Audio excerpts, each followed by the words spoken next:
Christmas Carol by Charles Dickens. Preface. I have endeavoured, in this ghostly little book, to raise the ghost of an idea, which shall not put my readers out of humour with themselves, with each other, with the season, or with me. May it haunt their houses pleasantly, and no one wish to lay it. Their faithful friend and servant, Charles Dickens. December 1843. Stave 1. Marley's Ghost. Marley was dead, to begin with. There is no doubt whatever about that. The register of his burial was signed by the clergyman, the clerk, the undertaker, and the chief mourner. Scrooge signed it, and Scrooge's name was good upon change for anything he chose to put his hand to.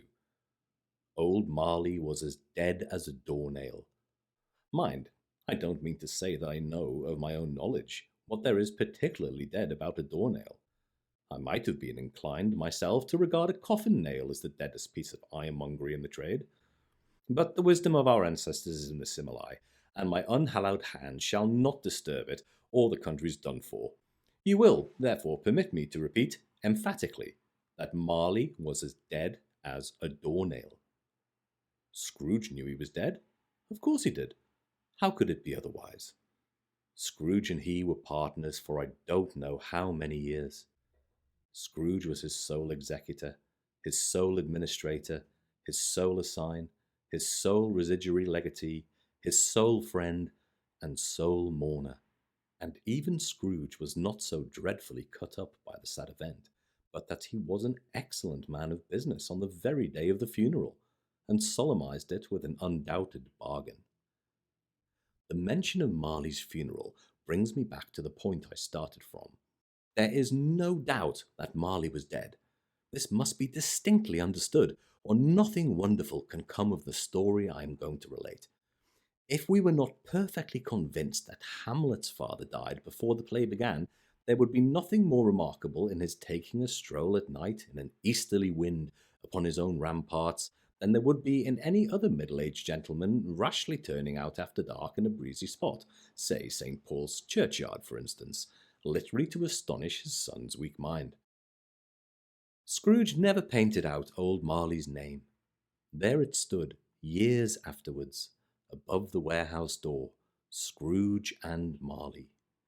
The firm was known as Scrooge and Marley. Sometimes people new to the business called Scrooge Scrooge, and sometimes Marley, but he answered to both names. It was all the same to him.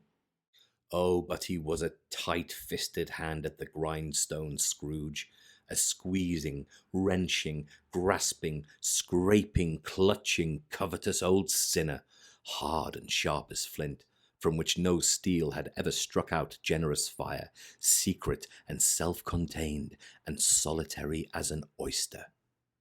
The cold within him froze his old features, nipped his pointed nose, shriveled his cheek, stiffened his gait, made his eyes red, his thin lips blue, and spoke out shrewdly in his grating voice. A frosty rime was on his head, and on his eyebrows and his wiry chin. He carried his own low temperature always about with him. He iced his office in the dog days, and didn't thaw it 1 degree at Christmas. External heat and cold had little influence on Scrooge. No warmth could warm, no wintry weather chill him. No wind that blew was bitterer than he, no falling snow was more intent upon its purpose, no pelting rain less open to entreaty. Foul weather didn't know where to have him.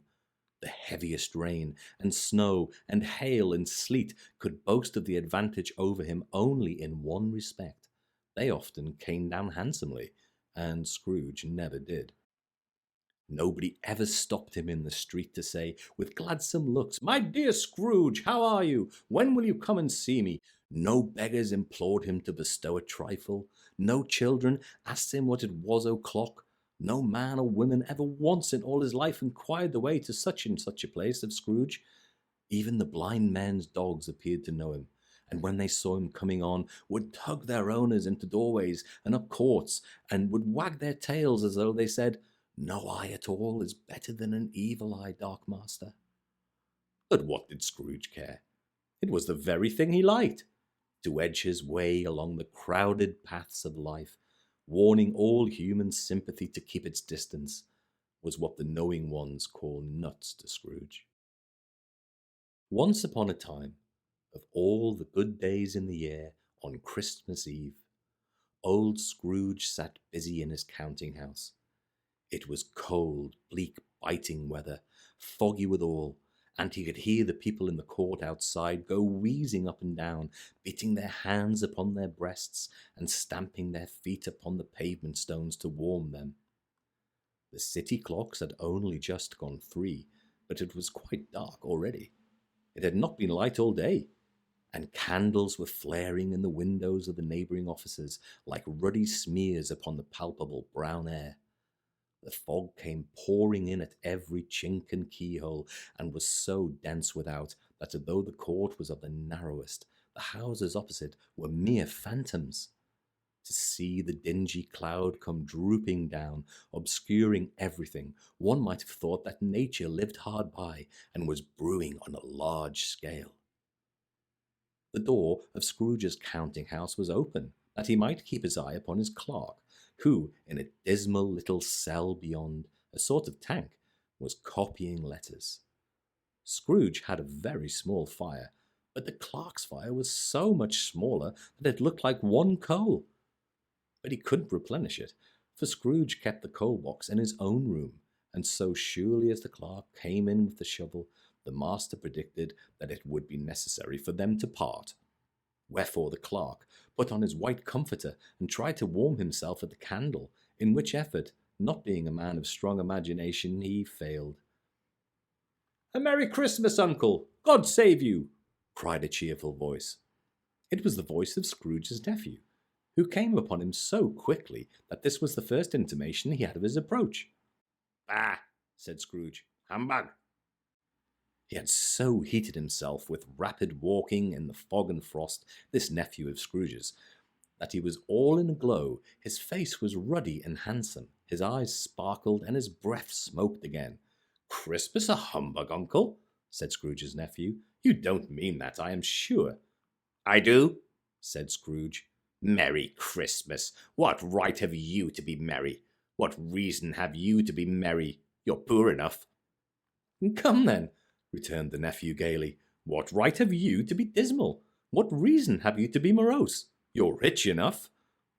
Scrooge, having no better answer ready on the spur of the moment, said, "Ah!" again, and followed it up with, "Humbug." "Don't be cross, Uncle," said the nephew. "What else can I be," returned the uncle, "when I live in such a world of fools as this? Merry Christmas! Out upon Merry Christmas! What's Christmas time to you but a time for paying bills without money, a time for finding yourself a year older but not an hour richer, a time for balancing your books and having every item in 'em, through a round dozen of months presented dead against you?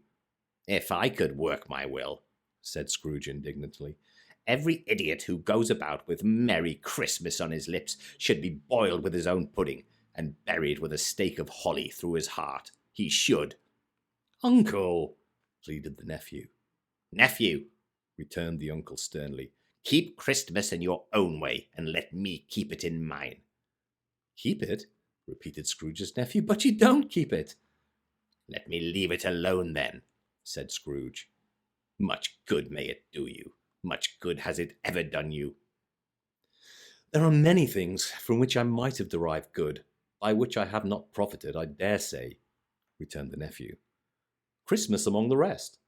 But I am sure I have always thought of Christmas time, when it has come round, apart from the veneration due to its sacred name and origin, if anything belonging to it can be apart from that, as a good time, a kind, forgiving, charitable, pleasant time, the only time I know of in the long calendar of the year when men and women seem by one consent to open their shut-up hearts freely and to think of people below them as if they really were fellow passengers to the grave and not another race of creatures bound on other journeys.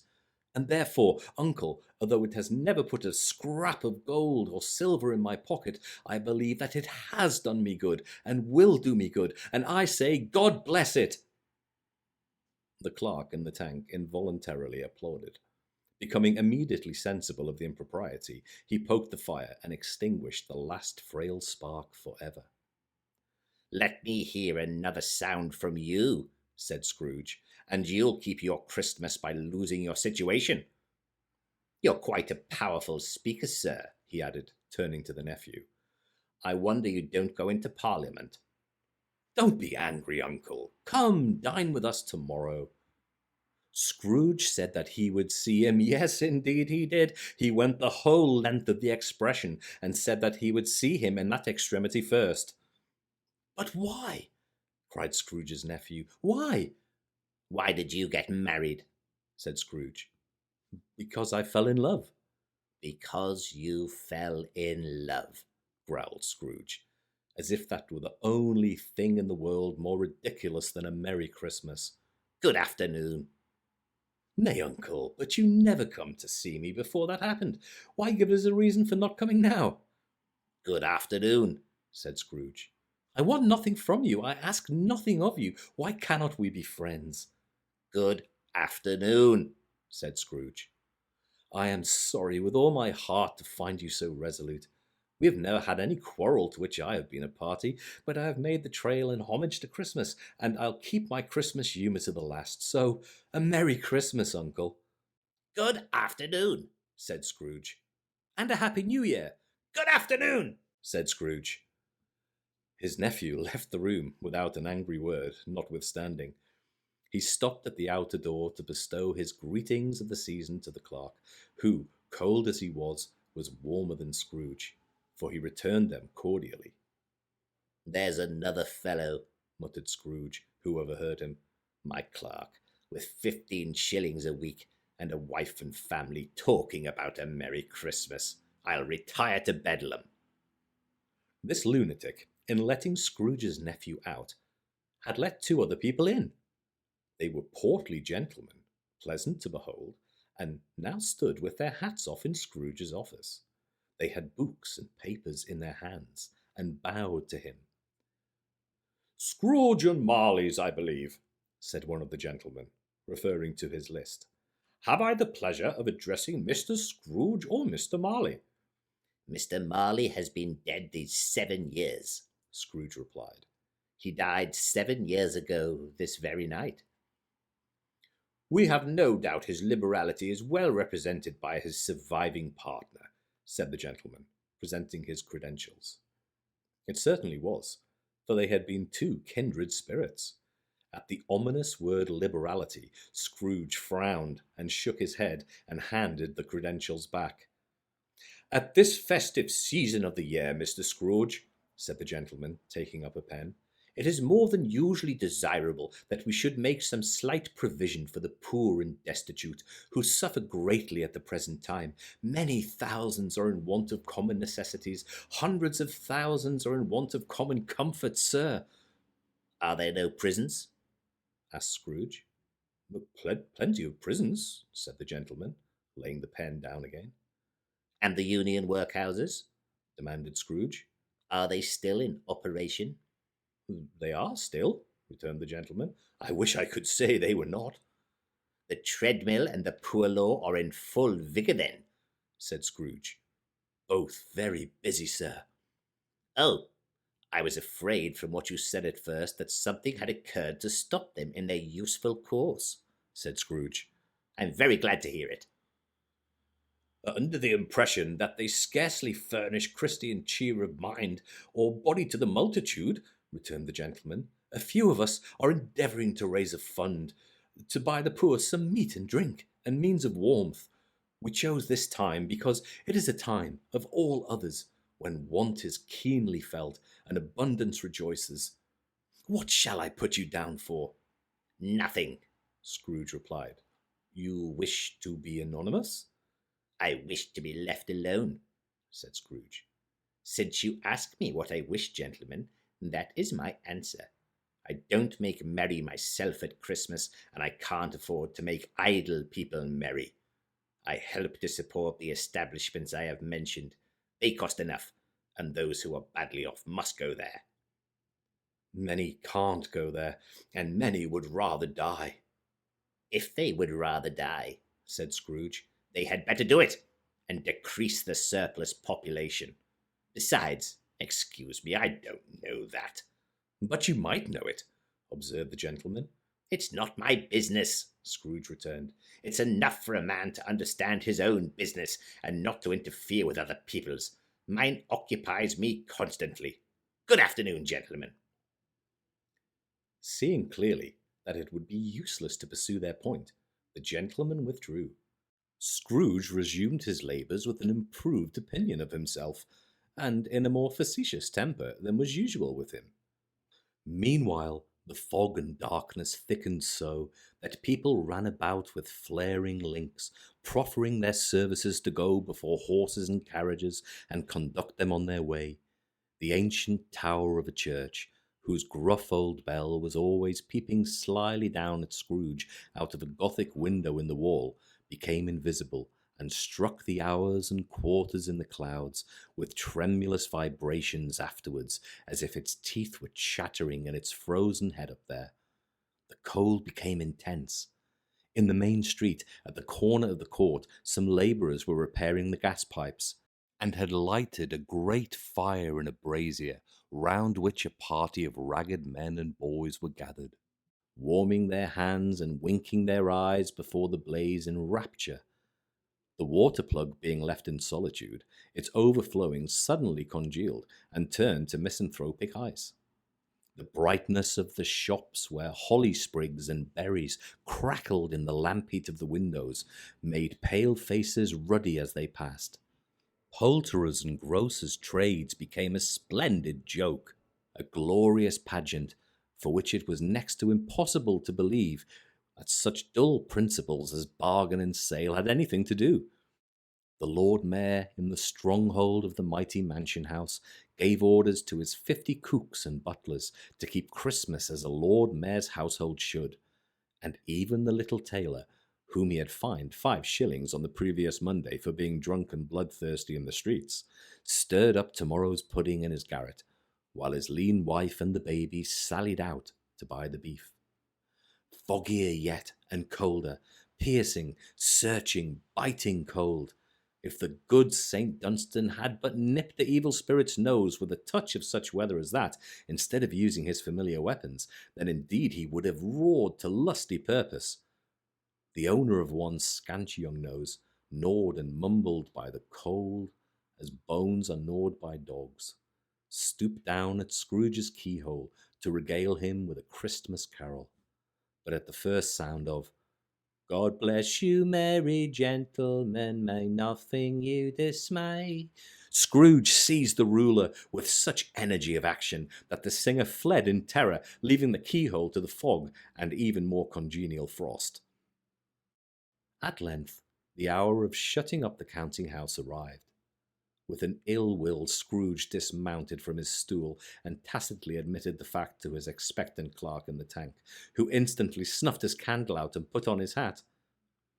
"You'll want all day tomorrow, I suppose," said Scrooge. "If quite convenient, sir." "It's not convenient," said Scrooge, "and it's not fair. If I were to stop you 1/2 crown for it, you'd think yourself ill-used, I'll be bound." The clerk smiled faintly.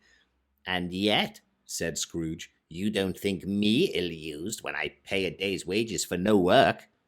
The clerk observed that it was only once a year. "A poor excuse for picking a man's pocket every 25th of December," said Scrooge, buttoning his greatcoat to the chin. "But I suppose you must have the whole day. Be here all the earlier the next morning." The clerk promised that he would, and Scrooge walked out with a growl. The office was closed in a twinkling, and the clerk, with the long ends of his white comforter dangling below his waist, for he boasted no greatcoat, went down a slide on Cornhill at the end of a lane of boys 20 times in honour of it being Christmas Eve, and then ran home to Camden Town as hard as he could pelt to play at blind man's buff. Scrooge took his melancholy dinner in his usual melancholy tavern, and having read all the newspapers and beguiled the rest of the evening with his banker's book, went home to bed. He lived in chambers which had once belonged to his deceased partner. They were a gloomy suite of rooms, in a lowering pile of building up a yard, where it had so little business to be that one could scarcely help fancying it must have run there when it was a young house, playing at hide-and-seek with the other houses, and forgotten the way out again. It was old enough now, and dreary enough, for nobody lived in it but Scrooge, the other rooms being all let out as offices. The yard was so dark that even Scrooge, who knew its every stone, was fain to grope with his hands. The fog and frost so hung about the black old gateway of the house that it seemed as if the genius of the weather sat in mournful meditation on the threshold. Now, it is a fact that there was nothing at all particular about the knocker on the door, except that it was very large. It is also a fact that Scrooge had seen it, night and morning, during his whole residence in that place. Also that Scrooge had as little of what is called fancy about him as any man in the city of London, even including, which is a bold word, the corporation, aldermen, and library.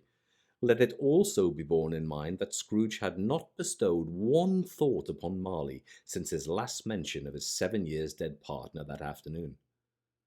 And then let any man explain to me, if he can, how it happened that Scrooge, having his key in the lock of the door, saw in the knocker, without its undergoing any intermediate process of change, not a knocker, but Marley's face. Marley's face! It was not in impenetrable shadow, as the other objects in the yard were, but had a dismal light about it, like a bad lobster in a dark cellar. It was not angry or ferocious, but looked at Scrooge as Marley used to look, with ghostly spectacles turned up on its ghostly forehead. The hair was curiously stirred, as if by breath or hot air, and though the eyes were wide open, they were perfectly motionless. That and its livid colour made it horrible, but its horror seemed to be in spite of the face and beyond its control, rather than a part of its own expression. As Scrooge looked fixedly at this phenomenon, it was a knocker again. To say that he was not startled, or that his blood was not conscious of a terrible sensation to which it had been a stranger from infancy, would be untrue. But he put his hand upon the key he had relinquished, turned it sturdily, walked in, and lighted his candle. He did pause, with a moment's irresolution, before he shut the door, and he did look cautiously behind it first, as if he half expected to be terrified with the sight of Marley's pigtail sticking out into the hall. But there was nothing on the back of the door, except the screws and nuts that held the knocker on. So he said, "Ho, ho!" and closed it with a bang. The sound resonated through the house like thunder. Every room above and every cask in the wine merchant's cellars below appeared to have a separate peal of echoes of its own. Scrooge was not a man to be frightened by echoes. He fastened the door and walked across the hall and up the stairs, slowly too, trimming his candle as he went. You may talk vaguely about driving a coach and six up a good old flight of stairs or through a bad young Act of Parliament, but I mean to say you might have got a hearse up that staircase and taken it broadwise, with the splinter bar towards the wall and the door towards the balustrades, and done it easy. There was plenty of width for that, and room to spare, which is perhaps the reason why Scrooge thought he saw a locomotive hearse going on before him in the gloom.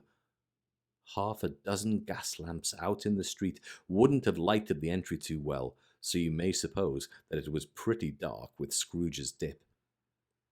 Up Scrooge went, not caring a button for that. Darkness is cheap, and Scrooge liked it.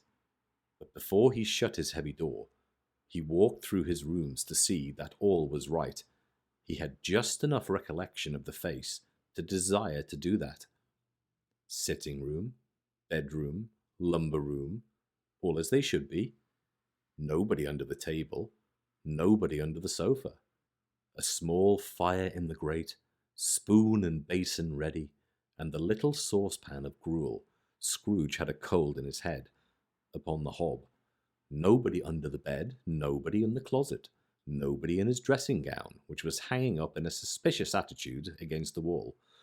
The lumber room as usual, old fireguard, old shoes, 2 fish baskets, washing stand on 3 legs, and a poker. Quite satisfied, he closed his door and locked himself in. Double locked himself in, which was not his custom. Thus secured against surprise, he took off his cravat, put on his dressing gown and slippers and his nightcap, and sat down before the fire to take his gruel. It was a very low fire indeed, nothing on such a bitter night. He was obliged to sit close to it and brood over it before he could extract the least sensation of warmth from such a handful of fuel. The fireplace was an old one, built by some Dutch merchant long ago, and paved all round with quaint Dutch tiles, designed to illustrate the scriptures. There were Cains and Abels, Pharaoh's daughters, queens of Sheba, angelic messengers descending through the air on clouds like feather beds, Abrahams, Belshazzars, apostles putting off to sea in butter boats, hundreds of figures to attract his thoughts.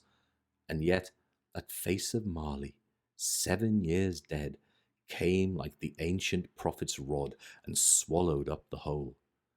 If each smooth tile had been a blank at first, with power to shape some picture on its surface from the disjointed fragments of his thoughts, there would have been a copy of old Marley's head on every one. "Humbug," said Scrooge, and walked across the room. After several turns, he sat down again. As he threw his head back in the chair, his glance happened to rest upon a bell, a disused bell, that hung in the room, and communicated, for some purpose now forgotten, with a chamber in the highest story of the building. It was with great astonishment, and with a strange, inexplicable dread, that as he looked, he saw this bell begin to swing. It swung so softly in the outset that it scarcely made a sound. But soon it rang out loudly, and so did every bell in the house. This might have lasted half a minute or a minute, but it seemed an hour. The bells ceased as they had begun, together. They were succeeded by a clanking noise, deep down below, as if some person were dragging a heavy chain over the casks in the wine merchant's cellar. Scrooge then remembered to have heard that ghosts in haunted houses were described as dragging chains. The cellar door flew open with a booming sound, and then he heard the noise much louder on the floors below, then coming up the stairs, then coming straight towards his door. "It's humbug still," said Scrooge. "I won't believe it." His colour changed, though, when, without a pause, it came on through the heavy door and passed into the room before his eyes. Upon its coming in, the dying flame leapt up as though it cried, "I know him, Marley's ghost!" and fell again. The same face, the very same. Marley in his pigtail, usual waistcoat, tights and boots. The tassels on the latter bristling like his pigtail and his coat skirts and the hair upon his head. The chain he drew was clasped about his middle.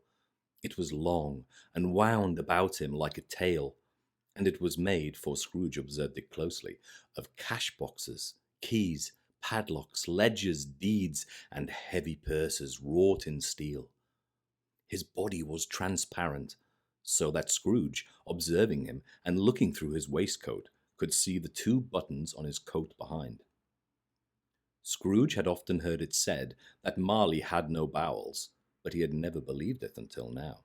No, nor did he believe it even now, though he looked the phantom through and through and saw it standing before him, though he felt the chilling influence of its death-cold eyes, and marked the very texture of the folded kerchief bound about its head and chin, which wrapper he had not observed before. He was still incredulous, and fought against his senses. "How now?" said Scrooge, caustic and cold as ever. "What do you want with me?" Much. Marley's voice, no doubt about it. Who are you? Ask me who I was. Who were you then? Said Scrooge, raising his voice. You're particular for a shade.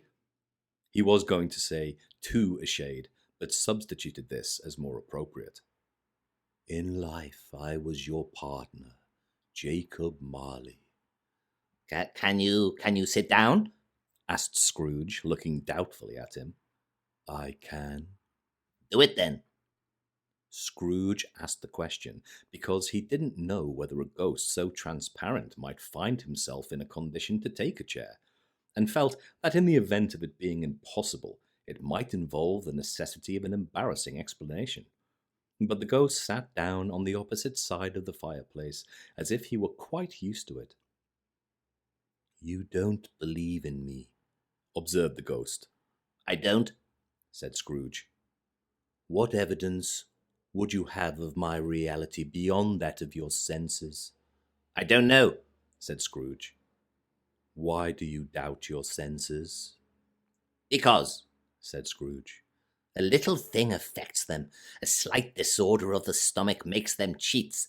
You may be an undigested bit of beef, a blot of mustard, a crumb of cheese, a fragment of an underdone potato. There's more of gravy than of grave about you, whatever you are. Scrooge was not much in the habit of cracking jokes, nor did he feel, in his heart, by any means waggish then. The truth is that he tried to be smart as a means of distracting his own attention and keeping down his terror, for the spectre's voice disturbed the very marrow in his bones. To sit staring at those fixed glazed eyes in silence for a moment would play, Scrooge felt, the very deuce with him. There was something very awful, too, in the spectre's being provided with an infernal atmosphere of its own. Scrooge could not feel it himself, but this was clearly the case, for although the ghost sat perfectly motionless, its hair and skirts and tassels were still agitated as by the hot vapour from an oven. You see this toothpick? Said Scrooge, returning quickly to the charge for the reason just assigned, and wishing, although it were only for a second, to divert the vision's stony gaze from himself. I do, replied the ghost. But you are not looking at it, said Scrooge. But I see it, said the ghost, notwithstanding. Well, returned Scrooge, I have but to swallow this, and be for the rest of my days persecuted by a legion of goblins, all of my own creation. Humbug, I tell you, humbug! At this the spirit raised a frightful cry and shook its chain with such a dismal and appalling noise that Scrooge held on tight to his chair to save himself from falling in a swoon. But how much greater was his horror when the phantom, taking off the bandage round its head as if it were too warm to wear indoors, its lower jaw dropped down upon its breast. Scrooge fell upon his knees and clasped his hands before his face. Mercy, he said, dreadful apparition, why do you trouble me? Man of the worldly mind, replied the ghost, do you believe in me or not? I do, said Scrooge. I must. But why do spirits walk the earth, and what do they want with me? It is required of every man, the ghost returned, that the spirit within him should walk abroad among his fellow men, and travel far and wide. And if that spirit goes not forth in life, it is condemned to do so after death. It is doomed to wander through the world.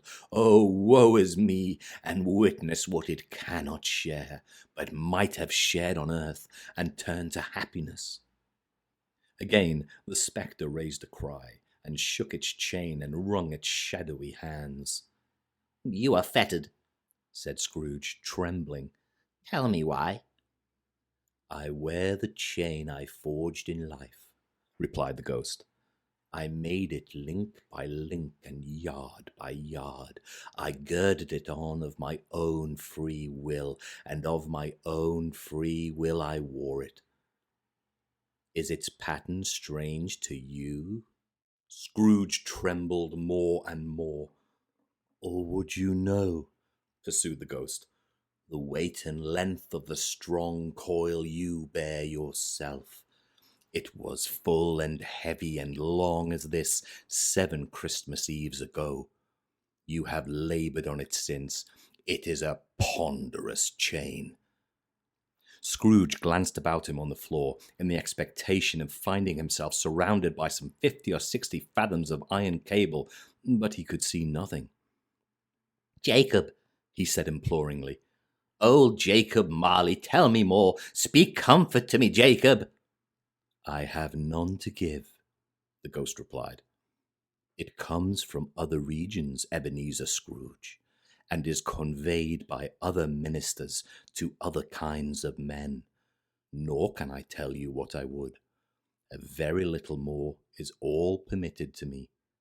I cannot rest, I cannot stay, I cannot linger anywhere. My spirit never walked beyond our counting house. Mark me, in life my spirit never roved beyond the narrow limits of our money-changing hole, and weary journeys lie before me." It was a habit with Scrooge, whenever he became thoughtful, to put his hands in his breeches pockets. Pondering on what the ghost had said, he did so now, but without lifting up his eyes or getting off his knees. "You must have been very slow about it, Jacob," Scrooge observed, in a businesslike manner, though with humility and deference. "Slow?"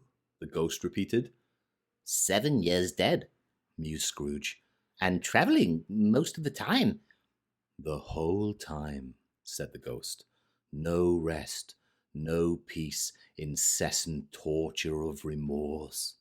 "You travel fast?" said Scrooge.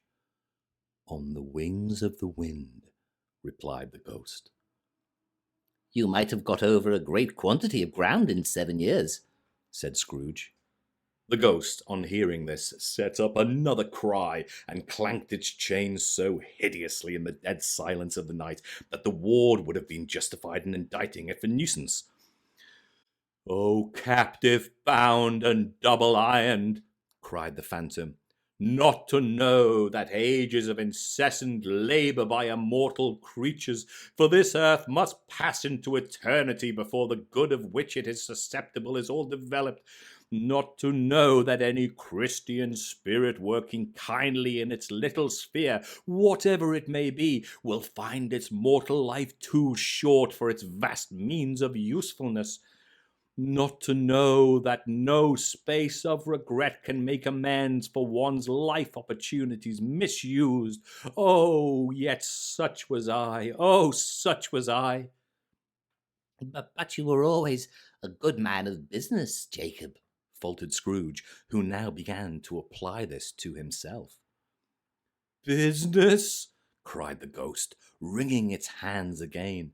"Mankind was my business. The common welfare was my business. Charity, mercy, forbearance, and benevolence were all my business. The dealings of my trade were but a drop of water in the comprehensive ocean of my business." It held up its chain at arm's length, as if that were the cause of all its unavailing grief, and flung it heavily upon the ground again. "At this time of the rolling year," the spectre said, "I suffer most. Why did I walk through crowds of fellow beings with my eyes turned down, and never raise them to that blessed star which led the wise man to a poor abode? Were there no poor homes to which its light would have conducted me?" Scrooge was very much dismayed to hear the spectre going on at this rate, and began to quake exceedingly. "Hear me," cried the ghost. "My time is nearly done." "I will," said Scrooge. "But don't be hard upon me. Don't be flowery, Jacob, pray." "How is it that I appear before you in any shape that you see, I may not tell. I have sat invisible beside you many and many a day. It was not an agreeable idea. Scrooge shivered and wiped the perspiration from his brow. "That is no light part of my penance," pursued the ghost. "I am here tonight to warn you that you have yet a chance and hope of escaping my fate, a chance and hope of my procuring Ebenezer." You were always a good friend to me," said Scrooge. "Thank ye." "You will be haunted," resumed the ghost, "by 3 spirits." Scrooge's countenance fell almost as low as the ghost's had done. "Is that the chance and hope you mentioned, Jacob?" He demanded in a faltering voice. "It is." I think I'd rather not," said Scrooge. "Without their visits," said the ghost, "you cannot hope to shun the path I tread. Expect the first tomorrow, when the bell tolls 1. "Couldn't I take 'em all at once and have it over, Jacob?" hinted Scrooge. "Expect the second on the next night at the same hour, the third upon the next night, when the last stroke of 12 has ceased to vibrate. Look to see me no more, and look that for your own sake, and remember what has passed between us." When it had said these words, the spectre took its wrapper from the table and bound it round its head as before. Scrooge knew this by the smart sound its teeth made when the jaws were brought together by the bandage. He ventured to raise his eyes again and found his supernatural visitor confronting him in an erect attitude with its chain wound over and about its arm. The apparition walked backwards from him, and at every step it took, the window raised itself a little, so that when the spectre reached it, it was wide open. It beckoned Scrooge to approach, which he did.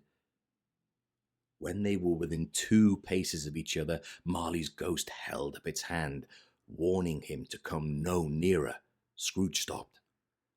Not so much in obedience as in surprise and fear, for on the raising of the hand he became sensible of confused noises in the air, incoherent sounds of lamentation and regret, wailings inexpressibly sorrowful and self-accusatory. The spectre, after listening for a moment, joined in the mournful dirge and floated out upon the bleak, dark night. Scrooge followed to the window, desperate in his curiosity. He looked out.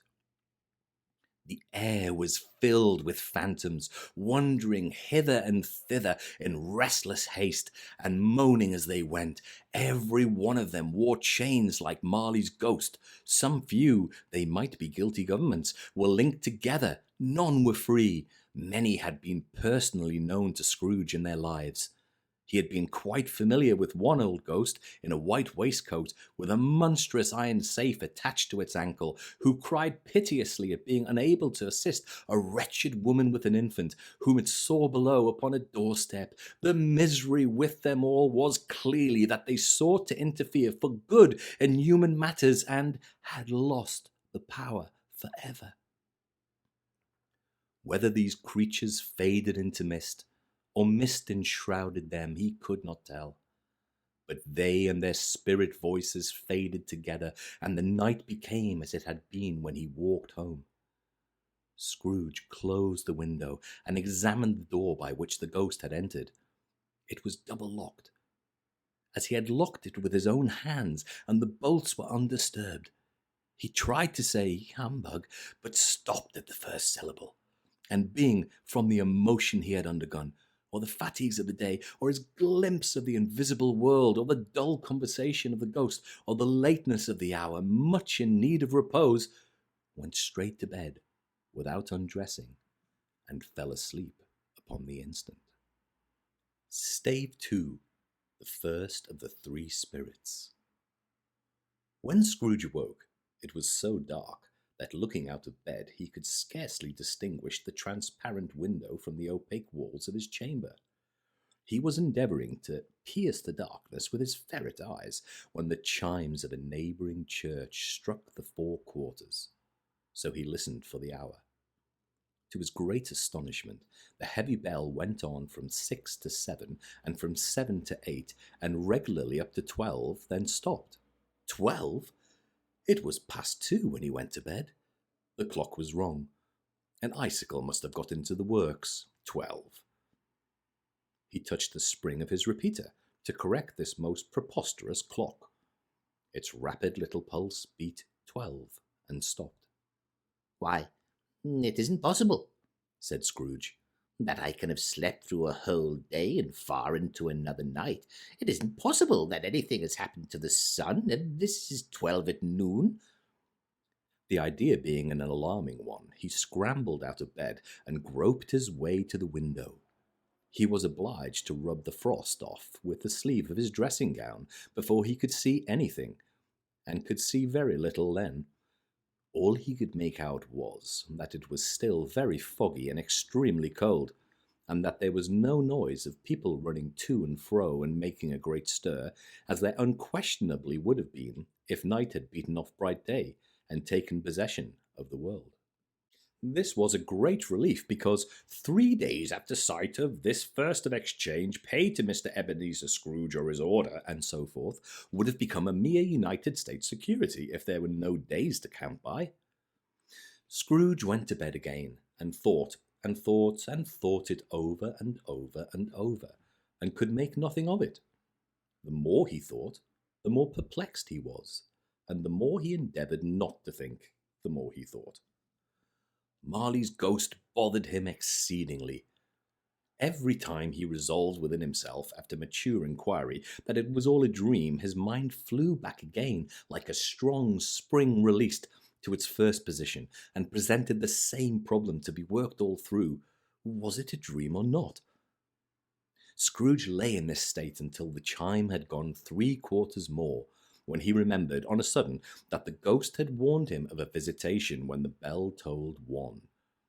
He resolved to lie awake until the hour was past, and considering that he could no more go to sleep than go to heaven, this was perhaps the wisest resolution in his power. The quarter was so long that he was more than once convinced he must have sunk into a doze unconsciously and missed the clock. At length it broke upon his listening ear. Ding dong. "A quarter past," said Scrooge, counting. Ding dong. "Half past," said Scrooge. Ding dong. "A quarter to it," said Scrooge.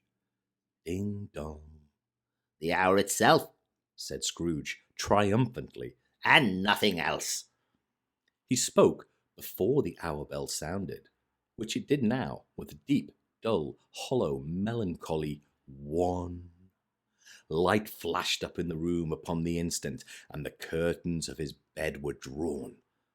The curtains of his bed were drawn aside, I tell you, by a hand. Not the curtains at his feet, nor the curtains at his back, but those to which his face was addressed. The curtains of his bed were drawn aside, and Scrooge, starting up into a half-recumbent attitude, found himself face to face with the unearthly visitor, who drew them as close to it as I am now to you, and I am standing in the spirit at your elbow. It was a strange figure, like a child, yet not so like a child as like an old man, viewed through some supernatural medium, which gave him the appearance of having receded from the view and being diminished to a child's proportions. Its hair, which hung about its neck and down its back, were white as if with age, and yet the face had not a wrinkle in it, and the tenderest bloom was on the skin. The arms were very long and muscular, the hands the same, as if its hold were of uncommon strength. Its legs and feet, most delicately formed, were, like those upper members, bare. It wore a tunic of the purest white, and round its waist was bound a lustrous belt, the sheen of which was beautiful. It held a branch of fresh green holly in its hand, and in singular contradiction of that wintry album, had its dress trimmed with summer flowers. But the strangest thing about it was, that from the crown of its head there sprung a bright, clear jet of light, by which all this was visible, and which was doubtless the occasion of its using, in its duller moments, a great extinguisher for a cap, which it held now under its arm. Even this, though, when Scrooge looked at it with increasing steadiness, was not its strangest quality. For as its belt sparkled and glittered, now in one part, and now in another, and what was light one instant, at another time was dark, so the figure itself fluctuated in its distinctness, being now a thing with one arm, now with one leg, now with 20 legs, now a pair of legs without a head, now a head without a body, of which dissolving parts no outline would be visible in the dense gloom wherein they melted away. And in the very wonder of this, it would be itself again, distinct and clear as ever. "Are you the spirit, sir, whose coming was foretold to me?" asked Scrooge. I am. The voice was soft and gentle, singularly low, as if instead of being so close beside him, it were at a distance. "Who and what are you?" Scrooge demanded.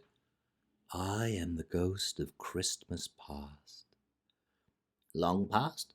inquired Scrooge, observant of its dwarfish stature. No, your past. Perhaps Scrooge could not have told anybody why, if anybody would have asked him, but he had a special desire to see the spirit in its cap, and begged him to be covered. What? Exclaimed the ghost. Would you so soon put out with worldly hands the light I give? Is it not enough that you are one of those whose passions made this cap, and force me through whole trains of years to wear it low upon my brow?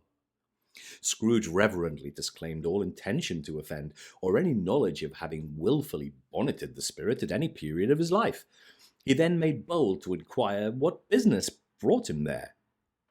Your welfare, said the ghost. Scrooge expressed himself much obliged, but could not help thinking that a night of unbroken rest would have been more conducive to that end. The spirit must have heard him thinking, for it said immediately, Your reclamation, then. Take heed.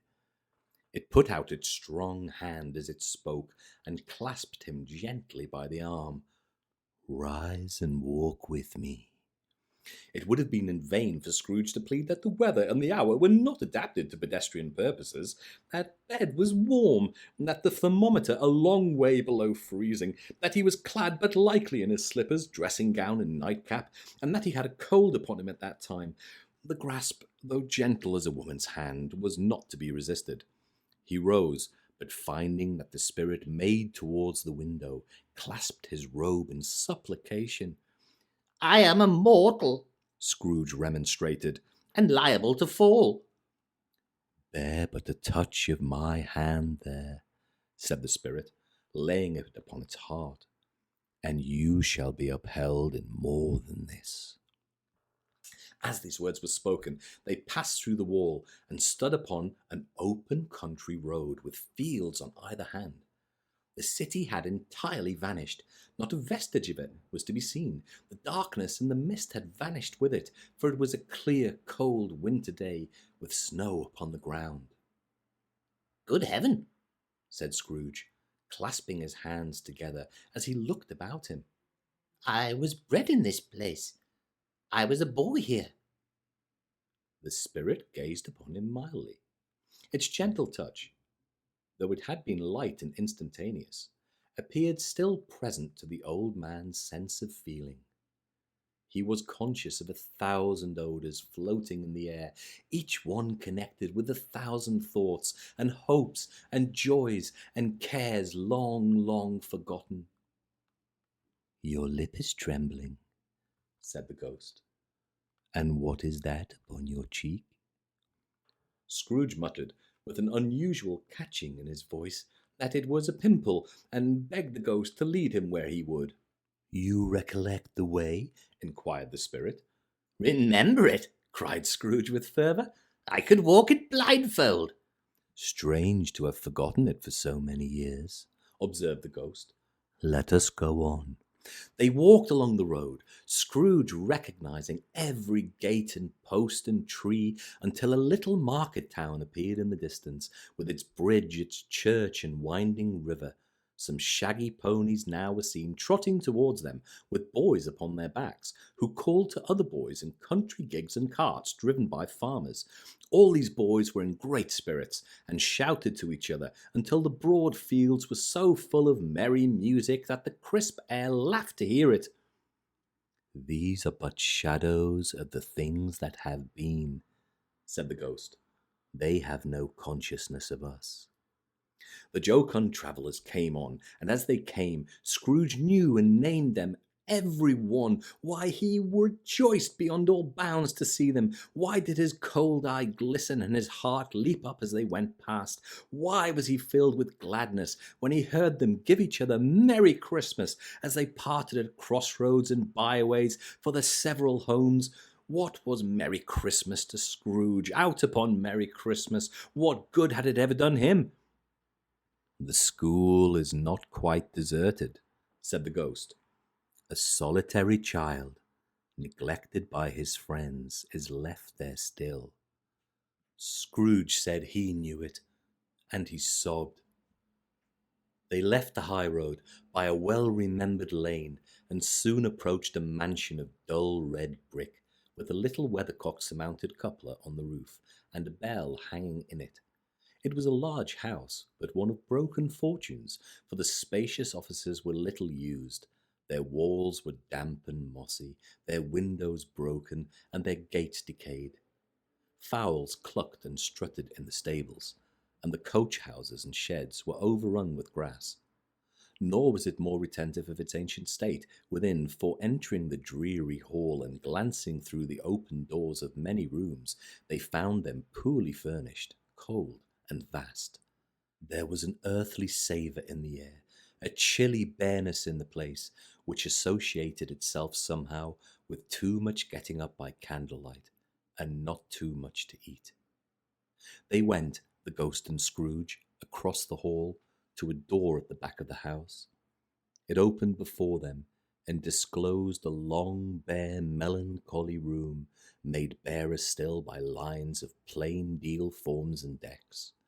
At one of these a lonely boy was reading near a feeble fire, and Scrooge sat down upon a form and wept to see his poor forgotten self as he used to be. Not a latent echo in the house, not a squeak or scuffle from the mice behind the panelling, not a drip from the half-thawed water-spout in the dull yard behind, not a sigh among the leafless boughs of one despondent poplar, nor the idle swinging of an empty storehouse door, no, not a clicking in the fire, but fell upon the heart of Scrooge with a softening influence, and gave a freer passage to his tears. The spirit touched him on the arm and pointed to his younger self, intent upon his reading. Suddenly a man in foreign garments, wonderfully real and distinct to look at, stood outside the window, with an axe stuck in his belt, and leading by the bridle an ass laden with wood. "Why, it's Ali Baba!" Scrooge exclaimed in ecstasy. "It's dear old honest Ali Baba. Yes, I know. One Christmas time, when yonder solitary child was left here all alone, he did come for the first time just like that. Poor boy. And Valentine," said Scrooge.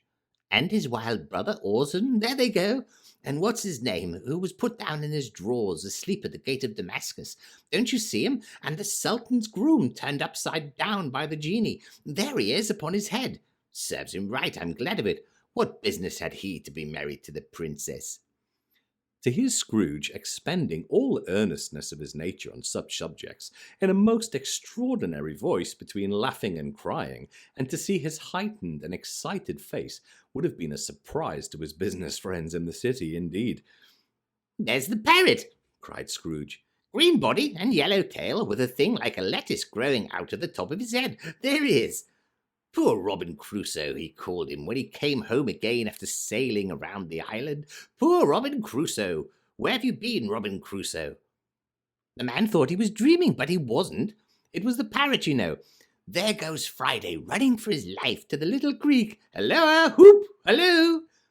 Then, with a rapidity of transition very foreign to his usual character, he said, in pity for his former self, Poor boy, and cried again.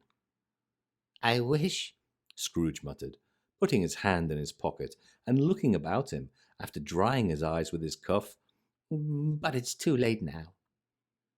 What is the matter? Asked the spirit. Nothing, said Scrooge. Nothing. There was a boy singing a Christmas carol at my door last night. I should like to have given him something, that's all. The ghost smiled thoughtfully and waved its hand, saying as it did so, Let us see another Christmas. Scrooge's former self grew larger at the words, and the room became a little darker and more dirty. The panels shrunk, the windows cracked, fragments of plaster fell out of the ceiling, and the naked lathes were shown instead. But how all this was brought about, Scrooge knew no more than you do. He only knew that it was quite correct, that everything had happened so, and there he was, alone again, when all the other boys had gone home for the jolly holidays. He was not reading now, but walking up and down despairingly. Scrooge looked at the ghost, and with a mournful shaking of his head, glanced anxiously towards the door. It opened, and a little girl, much younger than the boy, came darting in, and putting her arms about his neck and often kissing him, addressed him as, "Dear, dear brother! I have come to bring you home, dear brother," said the child, clapping her tiny hands and bending down to laugh. "To bring you home, home, home!" "Home, little Fan?" returned the boy. "Yes," said the child, brimful of glee. "Home for good and all. Home for ever and ever. Father is so much kinder than he used to be. That home's like heaven. He spoke so gently to me one dear night when I was going to bed that I was not afraid to ask him once more if you might come home. And he said, yes, you should, and sent me in a coach to bring you. And you're to be a man," said the child, opening her eyes, "and you are never to come back here. But first, we're going to be together all Christmas long and have the merriest time in all the world." "You are quite a woman, little Fan," exclaimed the boy. She clapped her hands and laughed and tried to touch his head, but being too little, laughed again and stood on tiptoe to embrace him. Then she began to drag him in her childish eagerness towards the door, and he, nothing loath to go, accompanied her. A terrible voice in the hall cried, "Bring down Master Scrooge's box there!" And in the hall appeared the schoolmaster himself, who glared on Master Scrooge with a ferocious condescension, and threw him into a dreadful state of mind by shaking hands with him. He then conveyed him and his sister into the veriest old well of a shivering best parlour that ever was seen, where the maps upon the wall and the celestial and terrestrial globes in the windows were waxy with cold. Here he produced a decanter of curiously light wine and a block of curiously heavy cake, and administered instalments of those dainties to the young people, at the same time sending out a meagre servant to offer a glass of something to the postboy, who answered that he thanked the gentleman, but if it was the same tap as he had tasted before, he had rather not. Master Scrooge's trunk being by this time tied on the top of the chaise, the children bade the schoolmaster good-bye right willingly, and getting into it, drove gaily down the garden sweep, the quick wheels dashing the hoar-frost and snow from off the dark leaves of the evergreens like spray. "Always a delicate creature, whom a breath might have withered," said the ghost, "but she had a large heart." "So she had," cried Scrooge. "You're right. I will not gainsay it, spirit, God forbid." "She died a woman," said the ghost, "and had, as I think, children?" "One child," Scrooge returned. "True," said the ghost. "Your nephew." Scrooge seemed uneasy in his mind, and answered briefly, "Yes." Though they had but that moment left the school behind them, they were now in the busy thoroughfares of a city, where shadowy passengers passed and repassed, where shadowy carts and coaches battled for the way, and all the strife and tumult of a real city were. It was made plain enough by the dressing of the shops that here too it was Christmas time again, but it was evening and the streets were lighted up. The ghost stopped at a certain warehouse door and asked Scrooge if he knew it. "Know it?" said Scrooge. "Why, I was apprenticed here." They went in. At sight of an old gentleman in a Welsh wig, sitting behind such a high desk that if he had been 2 inches taller he must have knocked his head against the ceiling, Scrooge cried in great excitement, "Why, it's old Fezziwig! Bless his heart, it's Fezziwig alive again!" Old Fezziwig laid down his pen and looked up at the clock, which pointed to the hour of 7. He rubbed his hands, adjusted his capacious waistcoat, laughed all over himself from his shoes to his organ of benevolence, and called out in a comfortable, oily, rich, fat, jovial voice, "Yo-ho there, Ebenezer, Dick!" Scrooge's former self, now grown a young man, came briskly in, accompanied by his fellow prentice. "Dick Wilkins, to be sure," said Scrooge to the ghost. "Bless me, yes, there he is. He was very much attached to me, was Dick. Poor Dick, dear, dear." "Yo-ho, my boys," said Fezziwig. "No more work tonight. Christmas Eve, Dick. Christmas, Ebenezer. Let's have the shutters up," cried old Fezziwig, with a sharp clap of his hands, "before a man can say Jack Robinson." You wouldn't believe how those 2 fellows went at it. They charged into the street with the shutters. 1, 2, 3, had 'em in their places. 4, 5, 6, barred 'em and pinned 'em. 7, 8, 9, and came back before you could have got to 12, panting like racehorses. "Hilly-ho!" cried old Fezziwig, skipping down from the high desk with wonderful agility. "Clear away, my lads, and let's have lots of room here. Hilly-ho, Dick! Cheer up, Ebenezer!" Clear away! There was nothing they wouldn't have cleared away, or couldn't have cleared away, with old Fezziwig looking on. It was done in a minute. Every movable was packed off, as if it were dismissed from public life for evermore. The floor was swept and watered, the lamps were trimmed, fuel was heaped upon the fire, and the warehouse was as snug, as warm and dry and bright as a ballroom, as you would desire to see upon a winter's night. In came a fiddler with a music book, and went up to the lofty desk and made an orchestra of it, and tuned like 50 stomach aches. In came Mrs. Fezziwig, one vast substantial smile. In came the 3 Miss Fezziwigs, beaming and lovable. In came the 6 young followers, whose hearts they broke. In came all the young men and women employed in the business. In came the housemaid with her cousin the baker. In came the cook with her brother's particular friend the milkman. In came the boy from over the way, who was suspected of not having board enough from his master, trying to hide himself behind the girl from next door but one, who was proved to have had her ears pulled by her mistress. In they all came, one after another, some shyly, some boldly, some gracefully, some awkwardly, some pushing, some pulling. In they all came, anyhow and everyhow. Away they all went, 20 couple at once, hands half round and back again the other way, down the middle and up again, round in various stages of affectionate grouping. Old top couple always turning up in the wrong place, new top couple starting off again as soon as they got there, all top couples at last, and not a bottom one to help them. When this result was brought about, old Fezziwig, clapping his hands to stop the dance, cried out, "Well done!" and the fiddler plunged his hot face into a pot of porter, especially provided for that purpose. But scorning rest upon his reappearance, he instantly began again, though there were no dancers yet, as if the other fiddler had been carried home, exhausted on a shutter, and he were a brand new man resolved to beat him out of sight or perish. There were more dancers, and there were more forfeits, and more dancers, and there was cake, and there was negus, and there was a great piece of cold roast, and there was a great piece of cold boiled, and there were mince pies, and plenty of beer. But the great effect of the evening came after the roast and boiled, when the fiddler, an artful dog-mind, the sort of man who knew his business better than you or I could have told it him, struck up Sir Roger de Coverley.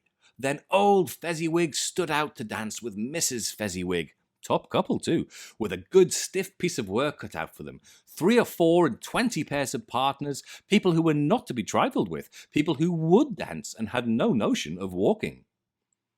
But if there had been twice as many, 4 times, old Fezziwig would have been a match for them, and so would Mrs. Fezziwig. As to her, she was worthy to be his partner in every sense of the term. If that's not high praise, tell me higher and I'll use it. A positive light appeared to issue from Fezziwig's calves. They shone in every part of the dance like moons.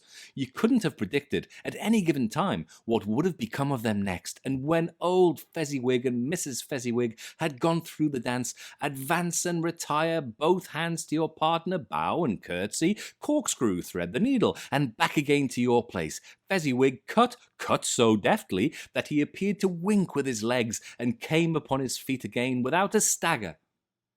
When the clock struck 11, this domestic ball broke up. Mr. and Mrs. Fezziwig took their stations, one on either side of the door, and shaking hands with every person individually as he or she went out, wished him or her a Merry Christmas. When everybody had retired but the two prentices, they did the same to them, and thus the cheerful voices died away, and the lads were left to their beds, which were under a counter in the back shop. During the whole of this time, Scrooge had acted like a man out of his wits. His heart and soul were in the scene, and with his former self. He corroborated everything, remembered everything, enjoyed everything, and underwent the strangest agitation. It was not until now, when the bright faces of his former self and Dick were turned from them, that he remembered the ghost and became conscious that it was looking full upon him, while the light upon its head burnt very clear. "A small matter," said the ghost, "to make these silly folks so full of gratitude." Small? Echoed Scrooge. The spirit signed to him to listen to the two prentices, who were pouring out their hearts in praise of Fezziwig, and when he had done so, said, "Why, is it not? He has spent but a few pounds of your mortal money, 3 or 4 perhaps. Is that so much that he deserves this praise?" It isn't that, said Scrooge, heated by the remark, and speaking unconsciously like his former, not his latter self. It isn't that, Spirit. He has the power to render us happy or unhappy, to make our service light or burdensome, a pleasure or a toil. Say that his power lies in words and looks, in things so slight and insignificant that it is impossible to add and count them up. What then? The happiness he gives is quite as great as if it cost a fortune. He felt the spirit's glance and stopped. "What is the matter?" asked the ghost. Nothing particular, said Scrooge. "Something, I think," the ghost insisted. No, said Scrooge. No, I should like to be able to say a word or two to my clerk just now. That's all. His former self turned down the lamps as he gave utterance to the wish, and Scrooge and the ghost again stood side by side in the open air. "My time grows short," observed the spirit. "Quick." This was not addressed to Scrooge or to anyone whom he could see, but it produced an immediate effect. For again Scrooge saw himself. He was older now, a man in the prime of life. His face had not the harsh and rigid lines of later years, but it had begun to wear the signs of care and avarice. There was an eager, greedy, restless motion in the eye, which showed the passion that had taken root and where the shadow of the growing tree would fall. He was not alone, but sat by the side of a fair young girl in a mourning dress, in whose eyes there were tears, which sparkled in the light that shone out of the ghost of Christmas past. "It matters little," she said softly. "To you, very little. Another idol has displaced me, and if it can cheer and comfort you in time to come, as I would have tried to do, I have no just cause to grieve." What idol has displaced you? He rejoined. "A golden one." This is the even-handed dealing of the world, he said. There is nothing on which it is so hard as poverty, and there is nothing it professes to condemn with such severity as the pursuit of wealth. "You fear the world too much," she answered gently. "All your other hopes have merged into the hope of being beyond the chance of its sordid reproach. I have seen your nobler aspirations fall off one by one until the master passion gain engrosses you, have I not?" What then? he retorted. Even if I have grown so much wiser, what then? I am not changed towards you. She shook her head. Am I? Our contract is an old one. It was made when we were both poor and content to be so, until, in good season, we could improve our worldly fortune by our patient industry. You are changed. When it was made, you were another man. I was a boy, he said impatiently. Your own feeling tells you that you were not what you are, she returned. I am. That which promised happiness when we were one in heart is fraught with misery now that we are two. How often and how keenly I have thought of this, I will not say. It is enough that I have thought of it and can release you. Have I ever sought release? In words, no, never. In what then? In a changed nature, in an altered spirit, in another atmosphere of life, another hope as its great end, in everything that made my love of you any worth or value in your sight. If this had never been between us, said the girl, looking mildly but with steadiness upon him, tell me, would you seek me out and try to win me now? Ah, no. He seemed to yield to the justice of this supposition, in spite of himself, but he said with a struggle, You think not? I would gladly think otherwise if I could, she answered. Heaven knows, when I have learned a truth like this, I know how strong and irresistible it must be. But if you were free today, tomorrow, yesterday, can I even believe that you would choose a dowerless girl, you who in your very confidence with her weigh everything by gain or choosing her, if for a moment you were false enough to your one guiding principle to do so? Do I not know that your repentance and regret would surely follow? I do, and I release you with a full heart for the love of him you once were. He was about to speak, but with her head turned from him, she resumed, You may. The memory of what is past half makes me hope you will have pain in this, a very, very brief time, and you will dismiss the recollection of it gladly as an unprofitable dream from which it happened well that you awoke. May you be happy in the life you have chosen. She left him, and they parted. Spirit, said Scrooge, show me no more. Conduct me home. Why do you delight to torture me? One shadow more, exclaimed the ghost. No more, cried Scrooge. No more. I don't wish to see it. Show me no more. But the relentless ghost pinioned him in both arms and forced him to observe what happened next. They were in another scene and place, a room not very large or handsome, but full of comfort. Near to the winter fire sat a beautiful young girl, so like that last that Scrooge believed it was the same, until he saw her, now a comely matron, sitting opposite her daughter. The noise in this room was perfectly tremulous, for there were more children in there than Scrooge in his agitated state of mind could count, and unlike the celebrated herd in the poem, there were not 40 children conducting themselves like one, but every child was conducting itself like 40.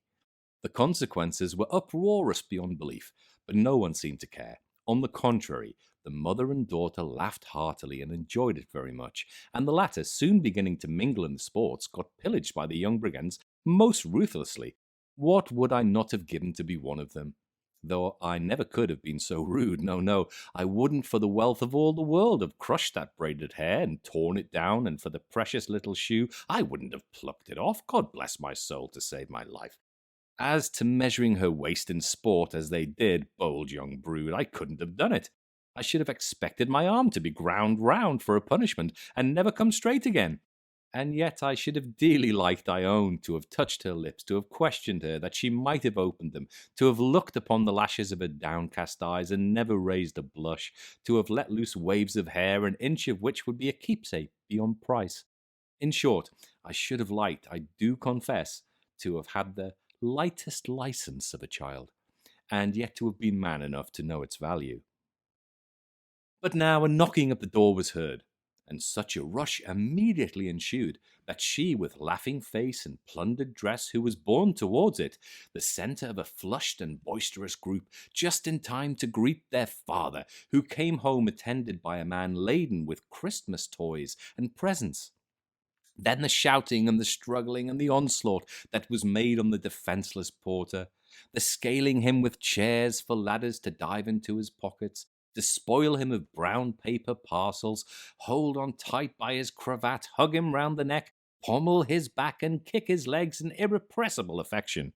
The shouts of wonder and delight with which the development of every package was received, the terrible announcement that the baby had been taken in the act of putting a doll's frying pan into his mouth, and was more than suspected of having swallowed a fictitious turkey, glued on a wooden platter. The immense relief of finding this a false alarm, the joy and gratitude and ecstasy, they are all indescribable alike. It is enough that by degrees the children and their emotions got out of the parlour, and one by one stair at a time up to the top of the house, where they went to bed, and so subsided.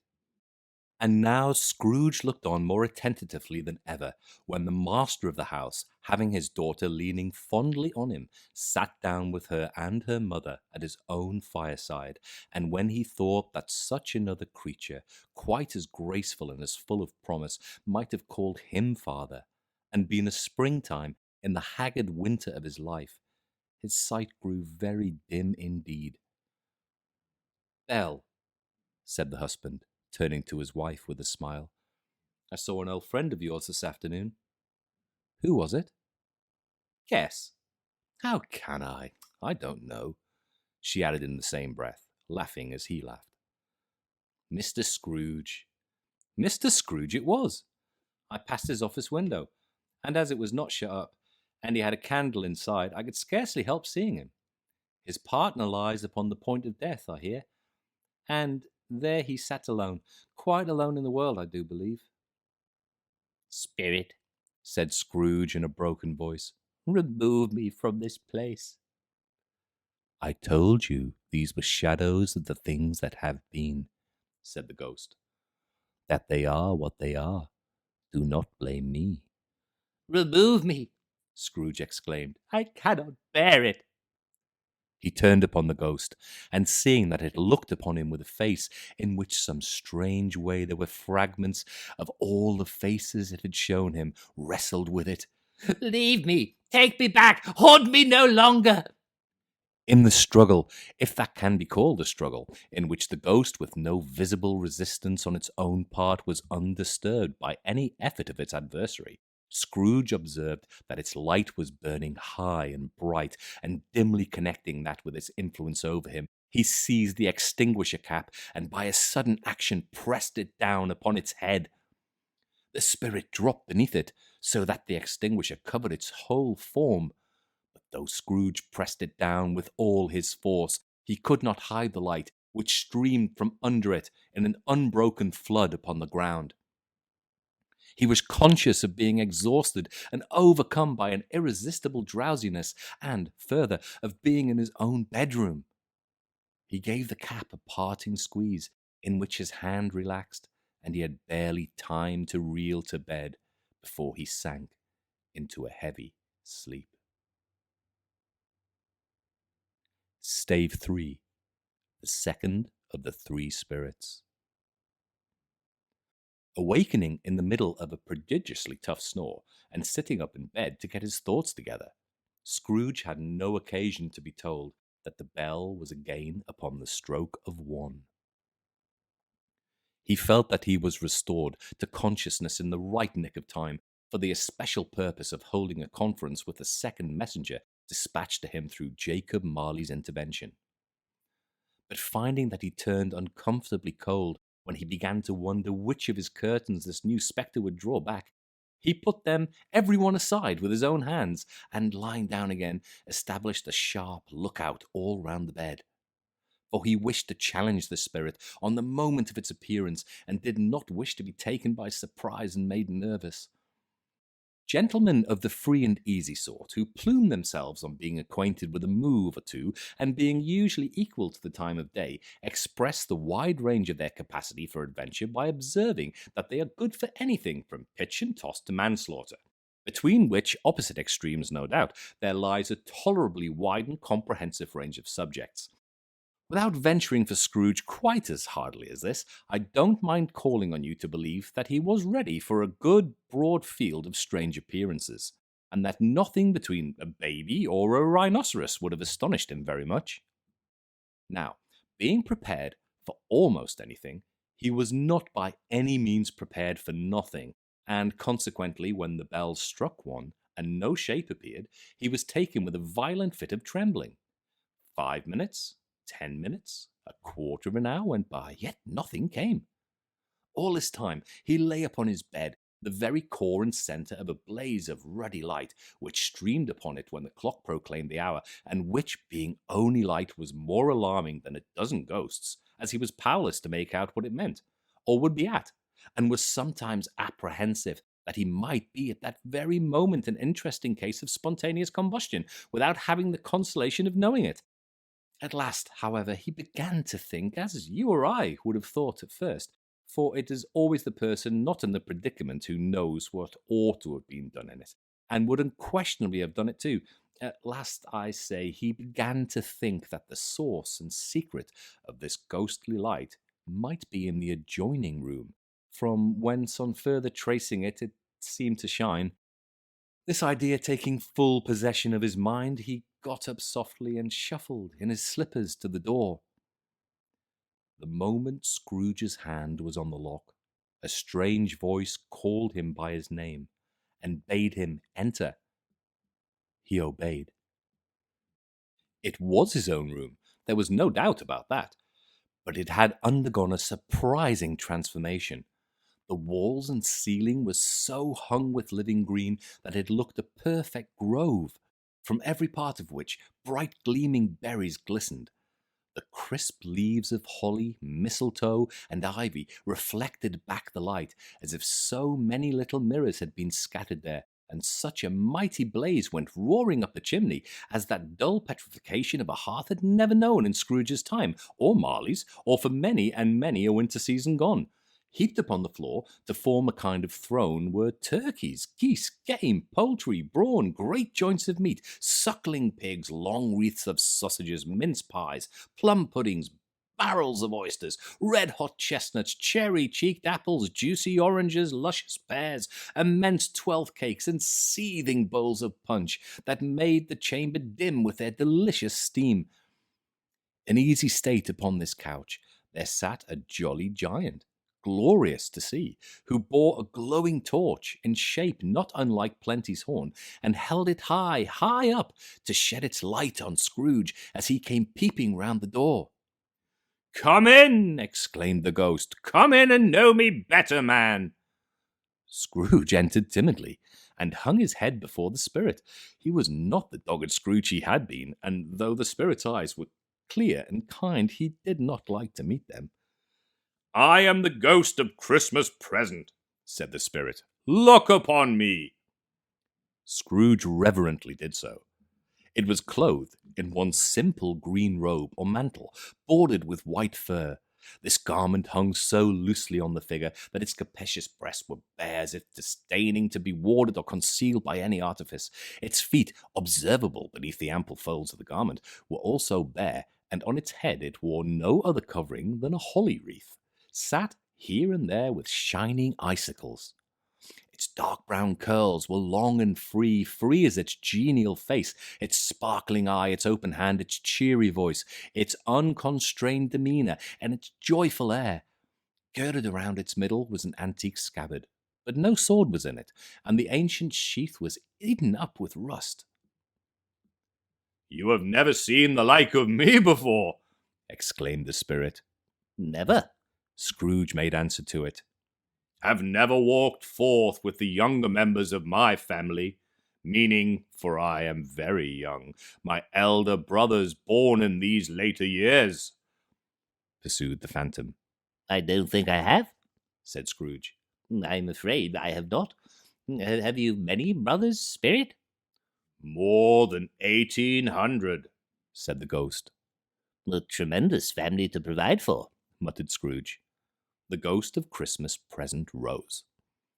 Spirit, said Scrooge submissively, conduct me where you will. I went forth last night on compulsion, and I learned a lesson which is working now. Tonight, if you have aught to teach me, let me profit by it. Touch my robe.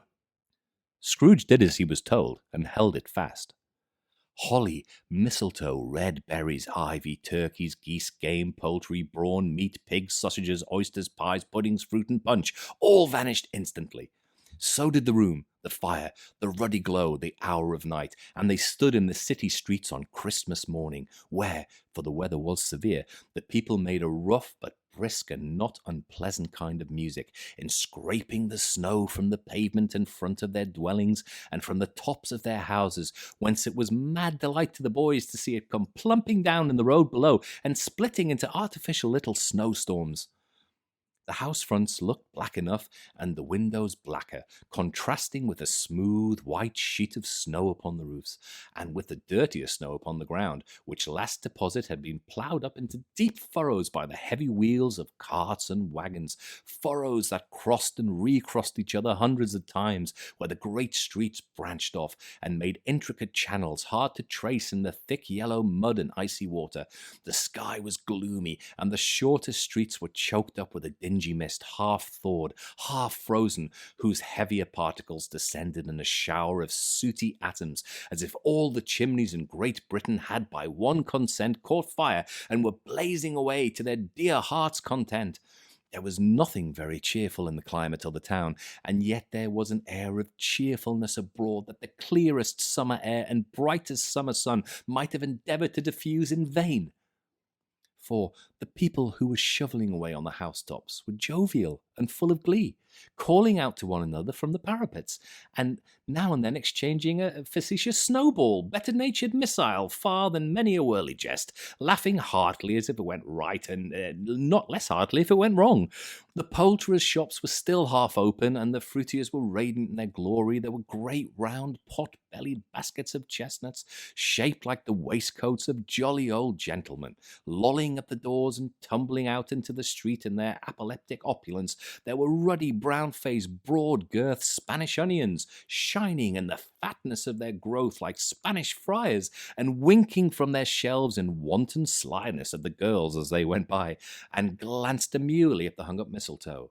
There were pears and apples clustered high in blooming pyramids. There were bunches of grapes made in the shopkeeper's benevolence to dangle from conspicuous hooks, that people's mouths might water gratis as they passed. There were piles of filberts, mossy and brown, recalling in their fragrance ancient walks among the woods and pleasant shufflings ankle-deep through withered leaves. There were Norfolk biffins, squat and swarthy, setting off the yellow of the oranges and lemons, and in the great compactness of their juicy persons, urgently entreating and beseeching to be carried home in paper bags and eaten after dinner. The very gold and silver fish set forth among these choice fruits in a bowl, though members of a dull and stagnant blooded race, appear to know that there was something going on, and to a fish went gasping round and round their little world in slow and passionless excitement. The grocers, oh, the grocers, nearly closed, with perhaps 2 shutters down, or 1, but through those gaps such glimpses. It was not alone that the scales descending on the counter were made a merry sound, or that the twine and roller parted company so briskly, or that the canisters were rattled up and down like juggling tricks, or even that the blended scents of tea and coffee were so grateful to the nose, or even that the raisins were so plentiful and rare, the almonds so extremely white, the sticks of cinnamon so long and straight, the other spices so delicious, the candied fruits so caked and spotted with molten sugar as to make the coldest lookers-on feel faint and subsequently bilious. Nor was it that the figs were moist and pulpy, or that the French plums blushed in modest tartness from their highly decorated boxes, or that everything was good to eat and in its Christmas dress. But the customers were all so hurried and so eager in the hopeful promise of the day that they tumbled up against each other at the door, crashing their wicker baskets wildly, and left their purchases upon the counter, and came running back to fetch them, and committed hundreds of like mistakes in the best humour possible, while the grocer and his people were so frank and fresh that the polished hearts with which they fastened their aprons behind might have been their own, worn outside for general inspection, and for Christmas doors to peck at if they chose. But soon the steeples called good people all to church and chapel, and away they came, flocking through the streets in their best clothes and with their gayest faces, and at the same time there emerged from scores of by-streets, lanes, and nameless turnings innumerable people carrying their dinners to the bakers' shops. The sight of these poor revellers appeared to interest the spirit very much, for he stood with Scrooge beside him in the baker's doorway, and taking off the covers as their bearers passed, sprinkled incense on their dinners from his torch. And it was a very uncommon kind of torch, for once or twice when there were angry words between some dinner carriers who had jostled each other, he shed a few drops of water on them from it, and their good humour was restored directly. For he said it was a shame to quarrel upon Christmas Day, and so it was. God love it, so it was. In time the bells ceased, and the bakers were shut up, and yet there was a genial shadowing forth of all these dinners and the progress of their cooking in the thawed blotch of wet above each baker's oven, where the pavement smoked as if its stones were cooking too. Is there a peculiar flavour in what you sprinkle from your torch? Asked Scrooge. To any kindly given, to a poor one most. Why to a poor one most? Asked Scrooge. Because it needs it most. Spirit, said Scrooge, after a moment's thought, I wonder you, of all the beings in the many worlds about us, should desire to cramp these people's opportunities of innocent enjoyment. I? cried the spirit. You would deprive them of their means of dining every seventh day, often the only day on which they can be said to dine at all, said Scrooge. Wouldn't you? I? cried the spirit. You'll seek to close those places on the seventh day, said Scrooge. And it comes to the same thing. I seek? Exclaimed the spirit. Forgive me if I am wrong. It has been done in your name, or at least in that of your family, said Scrooge. There are some upon this earth of yours, returned the spirit, who lay claim to know us, and do their deeds of passion, pride, ill will, hatred, envy, bigotry, and selfishness in our name, who are as strange to us and all our kith and kin as if they had never lived. Remember that, and charge their doings on themselves, not us. Scrooge promised that he would, and they went on, invisible as they had been before, into the suburbs of the town. It was a remarkable quality of the ghost, which Scrooge had observed at the baker's, that notwithstanding his gigantic size, he could accommodate himself to any place with ease, and that he stood beneath a low roof quite as gracefully and like a supernatural creature as it was possible he could have done in any lofty hall. And perhaps it was the pleasure the good spirit had in showing off this power of his, or else it was his own kind, generous, hearty nature, and his sympathy with all poor men, that led him straight to Scrooge's clerks. For there he went, and took Scrooge with him, holding to his robe, and on the threshold of the door the spirit smiled, and stopped to bless Bob Cratchit's dwelling with the sprinkling of his torch. Think of that. Bob had but 15 bob a week himself. He pocketed on Saturdays but 15 copies of his Christian name, and yet the ghost of Christmas present blessed his 4-roomed house. Then up rose Mrs. Cratchit, Cratchit's wife, dressed out but poorly in a twice-turned gown, but brave in ribbons, which are cheap and make a goodly show for sixpence.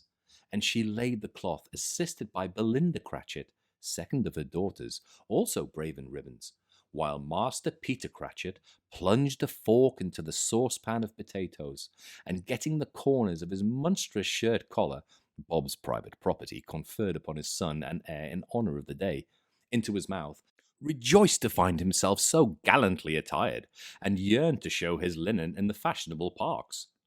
And now 2 smaller Cratchits, boy and girl, came tearing in, screaming that outside the baker's they had smelt the goose and known it for their own, and basking in luxurious thoughts of sage and onion, these young Cratchits danced about the table and exalted Master Peter Cratchit to the skies, while he, not proud, although his collars nearly choked him, blew the fire until the slow potatoes bubbled up, knocking loudly at the saucepan lid to be let out and peeled. "Whatever has got your precious father, then?" said Mrs. Cratchit. "And your brother, Tiny Tim?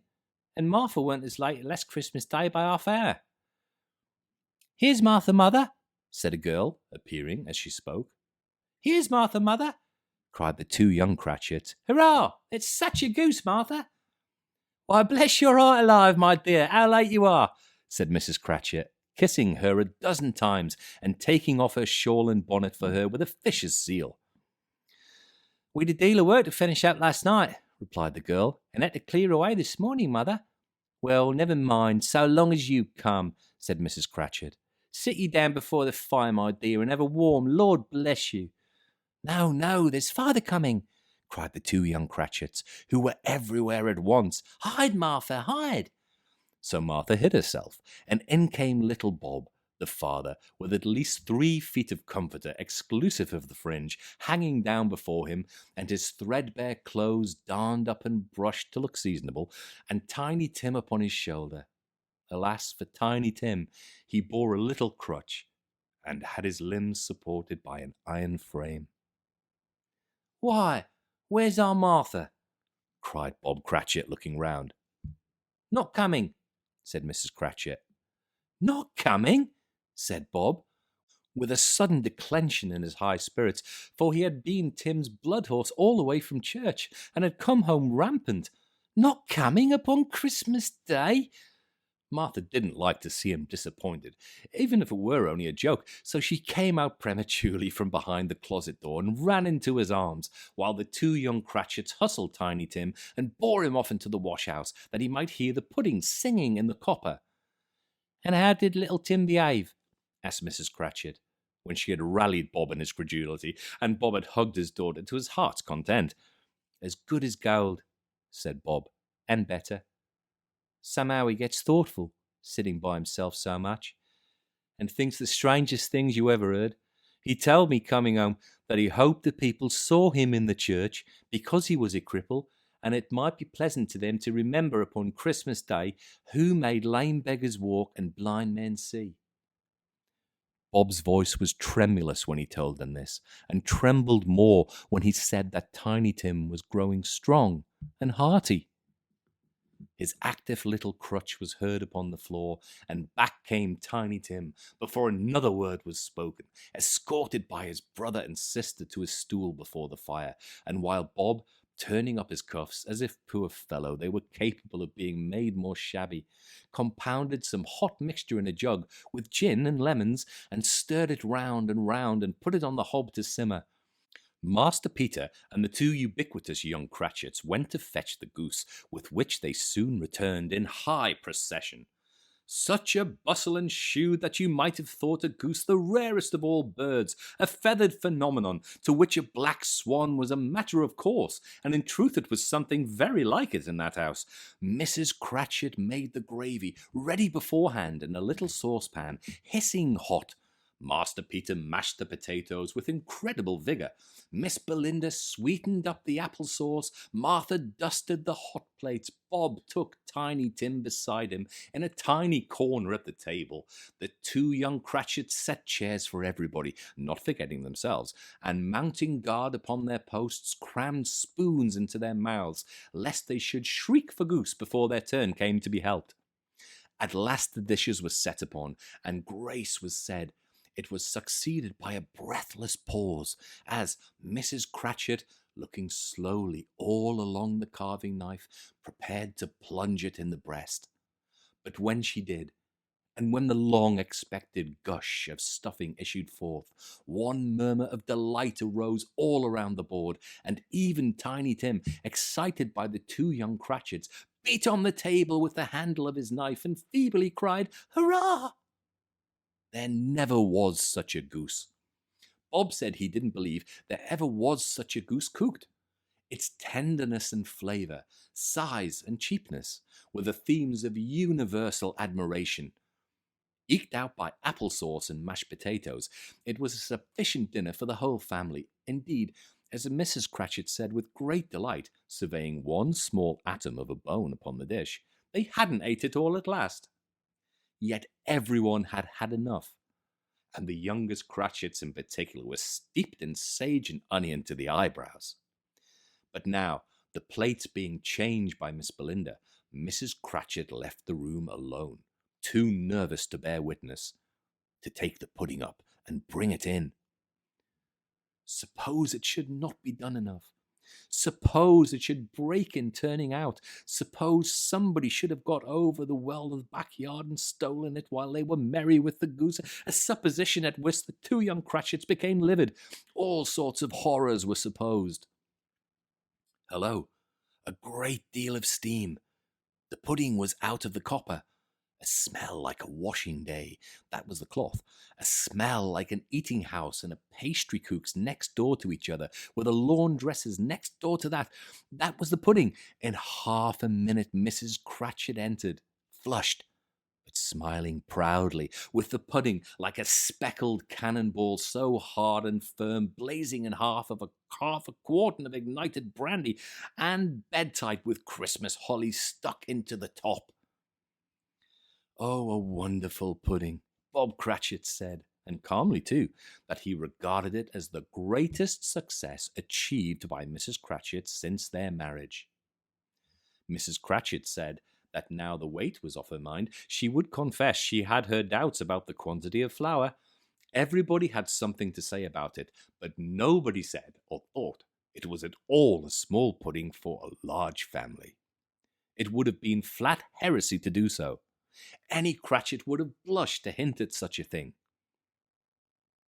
At last the dinner was all done. The cloth was cleared, the hearth swept, and the fire made up. The compound in the jug being tasted and considered perfect, apples and oranges were put upon the table, and a shovelful of chestnuts on the fire. Then all the Cratchit family drew round the hearth in what Bob Cratchit called a circle, meaning half a one. And at Bob Cratchit's elbow stood the family display of glass, 2 tumblers, and a custard cup without a handle. These held the hot stuff from the jug, however, as well as golden goblets would have done, and Bob served it out with beaming looks, while the chestnuts on the fire sputtered and crackled noisily. Then Bob proposed, "A Merry Christmas to us all, my dears. God bless us," which all the family re-echoed. "God bless us, every one," said Tiny Tim, the last of all. He sat very close to his father's side upon the little stool.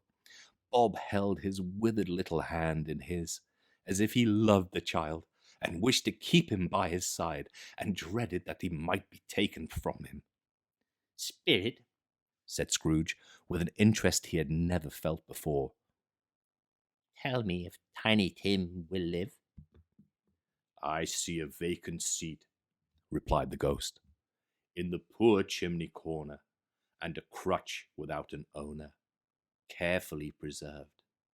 If these shadows remain unaltered by the future, the child will die." "No, no," said Scrooge. "Oh, no, kind spirit, say he will be spared." "If these shadows remain unaltered by the future, none other of my race," returned the ghost, "will find him here. What then? If he be like to die, he had better do it, and decrease the surplus population." Scrooge hung his head to hear his own words quoted by the spirit, and was overcome with penitence and grief. "Man," said the ghost, "if man you be in heart, not adamant. Forbear that wicked cant until you have discovered what the surplus is and where it is. Will you decide what men shall live, what men shall die? It may be that in the sight of heaven you are more worthless and less fit to live than millions like this poor man's child. O God, to hear the insect on the leaf pronouncing on the too much life among his hungry brothers in the dust. Scrooge bent before the ghost's rebuke, and trembling cast his eyes upon the ground, but he raised them speedily on hearing his own name. "Mr. Scrooge," said Bob.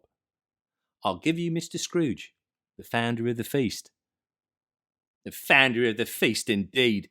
cried Mrs. Cratchit, reddening. "I wish I had him here. I'd give him a piece of my mind to feast upon, and I'd hope he'd have a good appetite for it."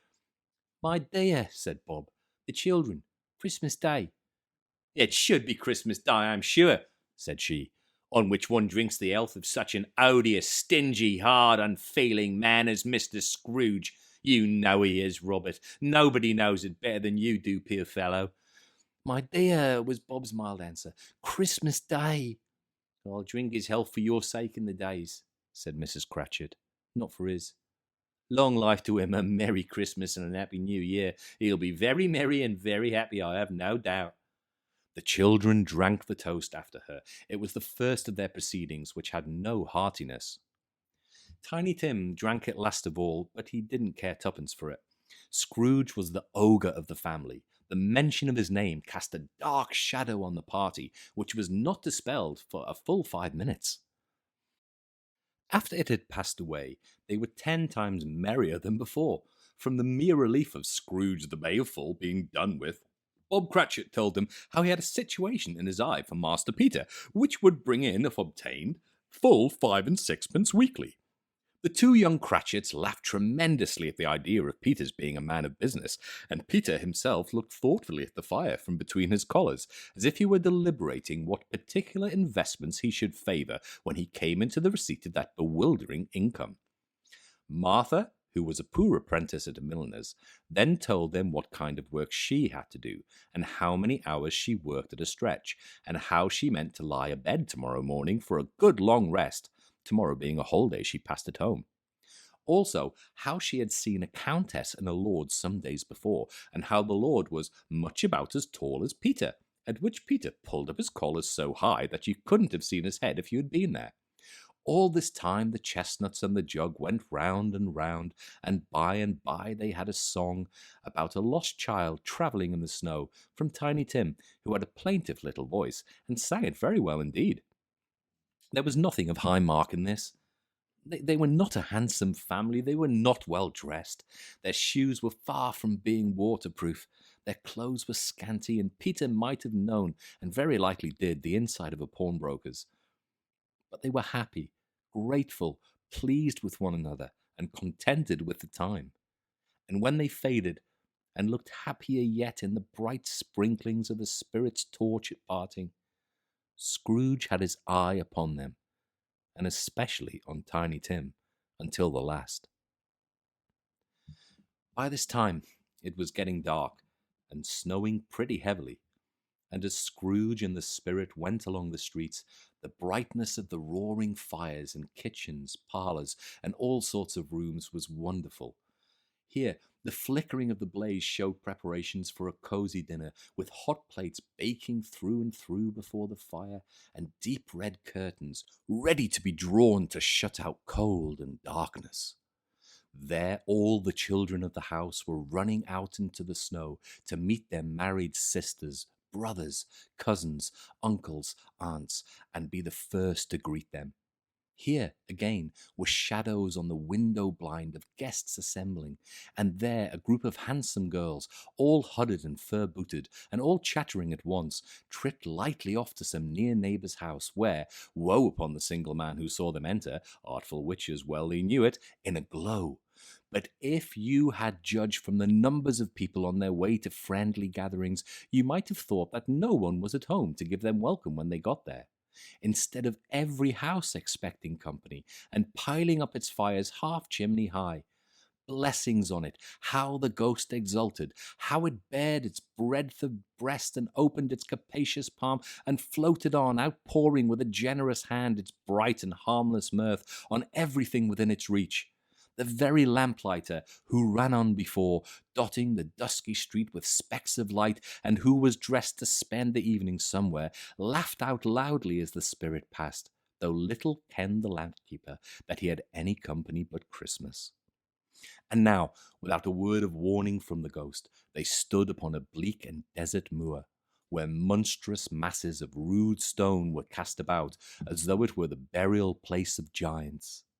And water spread itself wherever it listed, or would have done so, but for the frost that held it prisoner, and nothing grew but moss and furze and coarse rank grass. Down in the west the setting sun had left a streak of fiery red, which glared upon the desolation for an instant like a sullen eye, and frowning lower, lower, lower yet, was lost in the thick gloom of darkest night. "What place is this?" asked Scrooge. "A place where miners live, who labour in the bowels of the earth," returned the spirit. "But they know me. See!" A light shone from the window of a hut, and swiftly they advanced towards it. Passing through the wall of mud and stone, they found a cheerful company assembled round a glowing fire. An old man and woman, with their children and their children's children, and another generation beyond that, all decked out gaily in their holiday attire. The old man, in a voice that seldom rose above the howling of the wind upon the barren waste, was singing them a Christmas song. It had been a very old song when he was a boy, and from time to time they all joined in the chorus. So surely as they raised their voices, the old man got quite blithe and loud, and so surely as they stopped, his vigour sank again. The spirit did not tarry here, but bade Scrooge hold his robe, and passing on above the moor, sped whither, not to see, to see.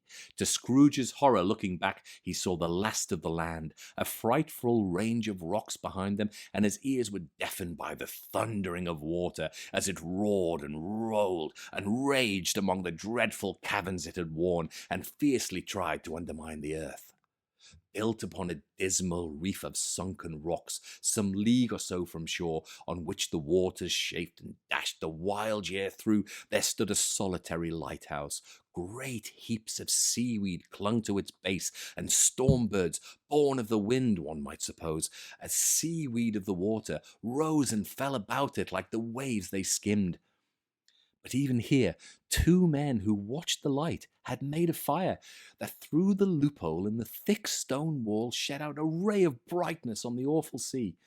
Joining their horny hands over the rough table at which they sat, they wished each other Merry Christmas in their can of grog, and one of them, the elder two, with his face all damaged and scarred with hard weather, as the figurehead of an old ship might be, struck up a sturdy song that was like a gale in itself.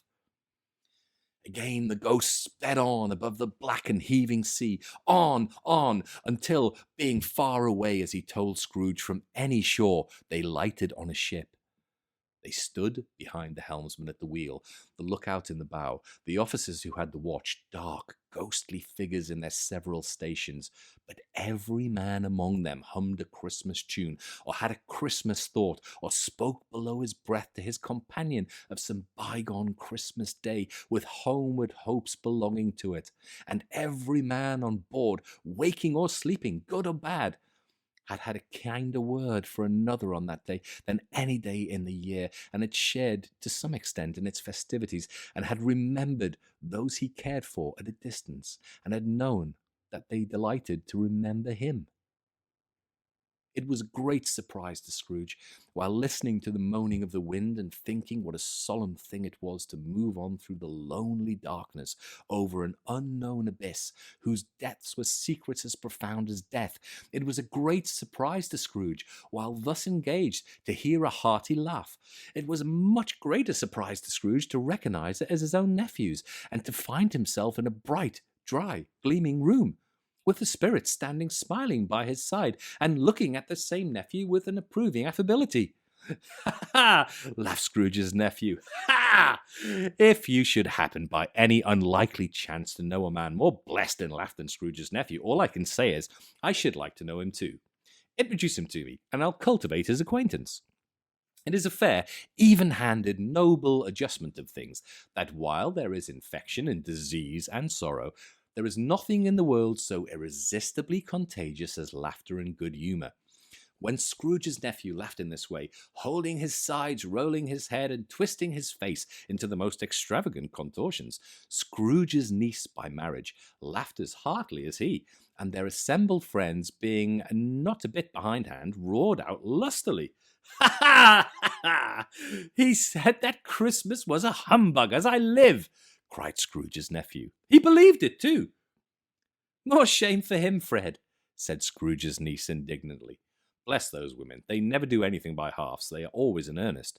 She was very pretty, exceedingly pretty, with a dimpled, surprised-looking capital face, a ripe little mouth that seemed made to be kissed, as no doubt it was, all kinds of good little dots about her chin that melted into one another when she laughed, and the sunniest pair of eyes you ever saw in any little creature's head.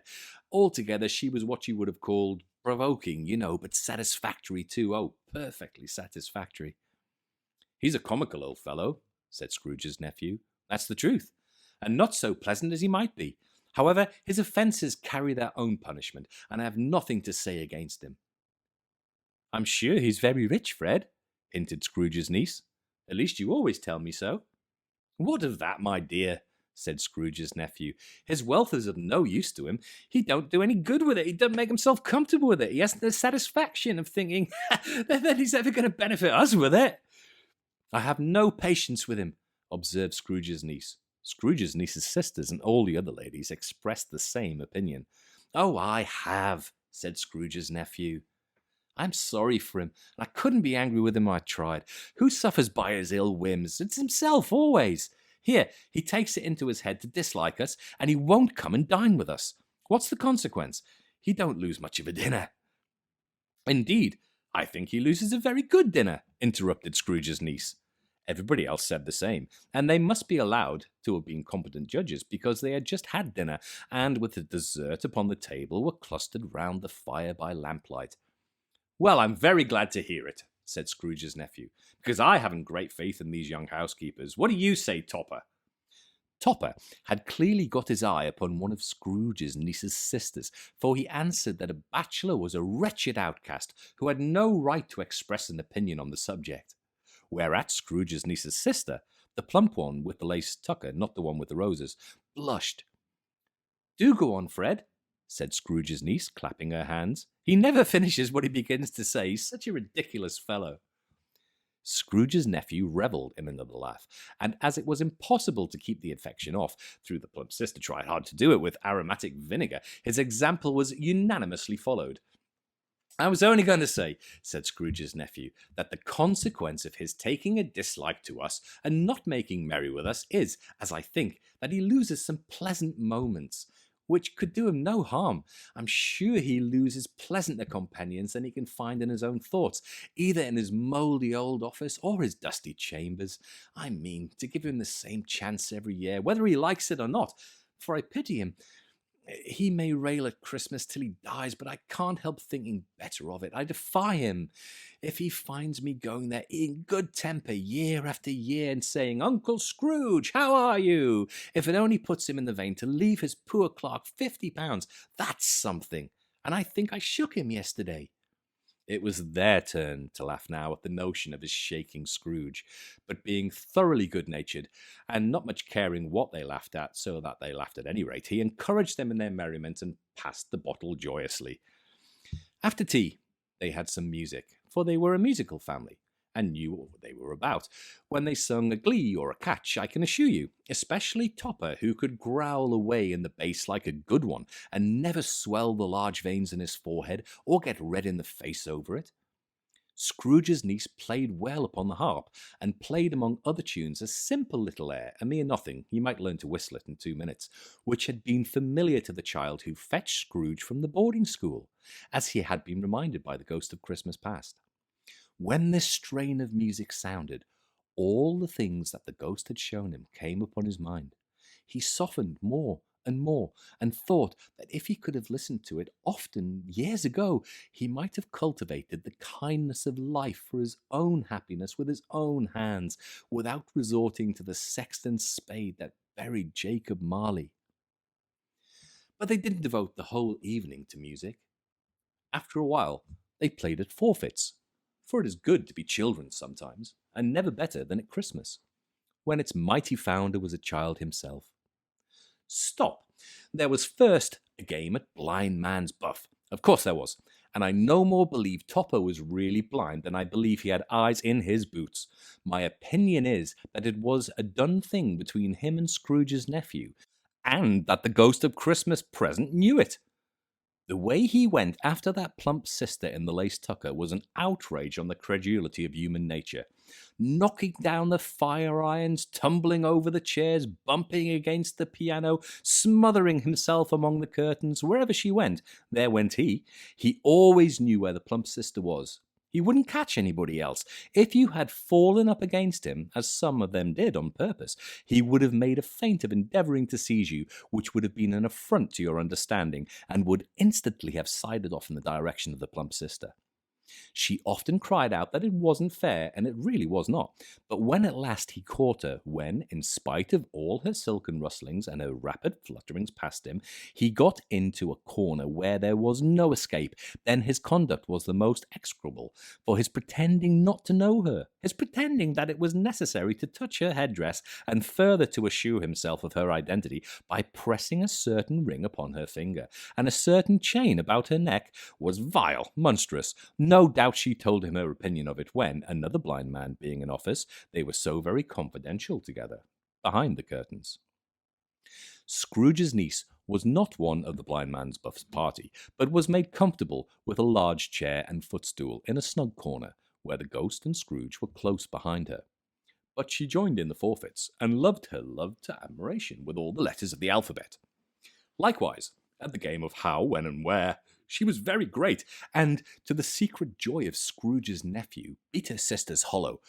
Though they were sharp girls too, as Topper would have told you, there might have been 20 people there, young and old, but they all played, and so did Scrooge, for wholly forgetting in the interest he had in what was going on, that his voice made no sound in their ears. He sometimes came out with his guess quite loud, and very often guessed quite right too.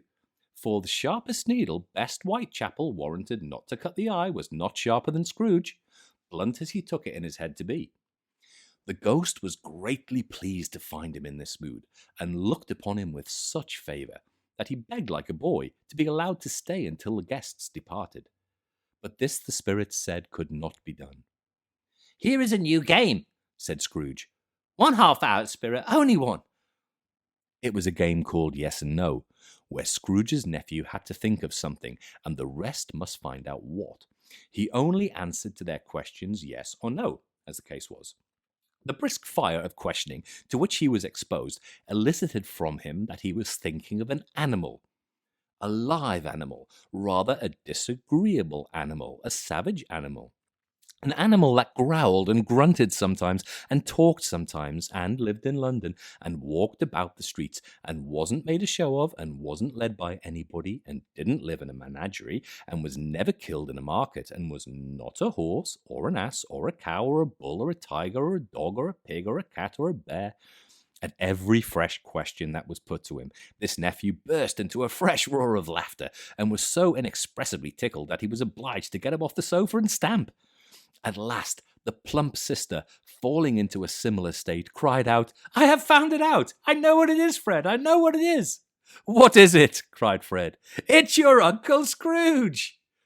Which it certainly was. Admiration was the universal sentiment, though some objected that the reply to "Is it a bear?" ought to have been yes, inasmuch as an answer in the negative was sufficient to have diverted their thoughts away from Mr. Scrooge, supposing they ever had any tendency that way. "He has given us plenty of merriment, I am sure," said Fred, "and it would be ungrateful not to drink his health. Here is a glass of mulled wine ready to our hand at the moment. I say, Uncle Scrooge." "Well, Uncle Scrooge," they cried, "a Merry Christmas and a Happy New Year to the old man, wherever he is. said Scrooge's nephew. "He wouldn't take it from me, but may he have it nonetheless. Uncle Scrooge." Uncle Scrooge had imperceptibly become so gay and light of heart that he would have pledged the unconscious company in return, and thanked them in inaudible speech, as if the ghost had given him time. But the whole scene passed off in the breath of the last words spoken by his nephew, and he and the spirit were again upon their travels. Much they saw, and far they went, and many homes they visited, but always with a happy end. The spirits stood beside sick beds, and they were cheerful, on foreign lands, and they were close at home, by struggling men, and they were patient in their greater hope, by poverty, and it was rich, in almshouse, hospital, and jail, in misery's every refuge, where vain man in his little brief authority had not made fast the door, and barred the spirit out, he left his blessing, and taught Scrooge his precepts. It was a long night, if it were only a night, but Scrooge had his doubts of this, because the Christmas holidays appeared to be condensed into the space of time they passed together. It was strange, too, that while Scrooge remained unaltered in his outward form, the ghost grew older, clearly older. Scrooge had observed this change, but never spoke of it, until they left the children's 12th night party, when, looking at the spirit as they stood together in an open place, he noticed that its hair was grey. "Are spirits' lives so short?" asked Scrooge. "My life upon this globe is very brief," replied the ghost. "It ends tonight." "Tonight?" cried Scrooge. "Tonight at midnight. Hark! The time is drawing near." The chimes were ringing the 11:15 at that moment.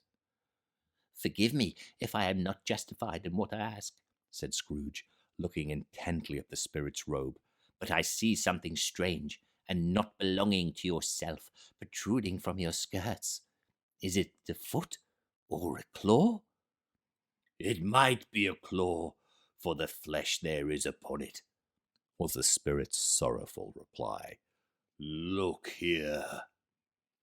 From the foldings of its robe, it brought 2 children, wretched, abject, frightful, hideous, miserable. They knelt down at its feet and clung upon the outside of its garment. "Oh, man, look here, look down here," exclaimed the ghost. They were a boy and girl, yellow, meagre, ragged, scowling, wolfish, but prostrate too in their humility.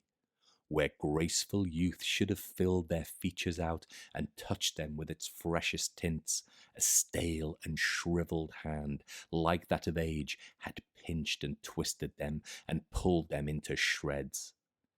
Where angels might have sat enthroned, devils lurked and glared out menacingly. No change, no degradation, no perversion of humanity in any grade through all the mysteries of wonderful creation has monsters half so horrible and dread. Scrooge stared back, appalled.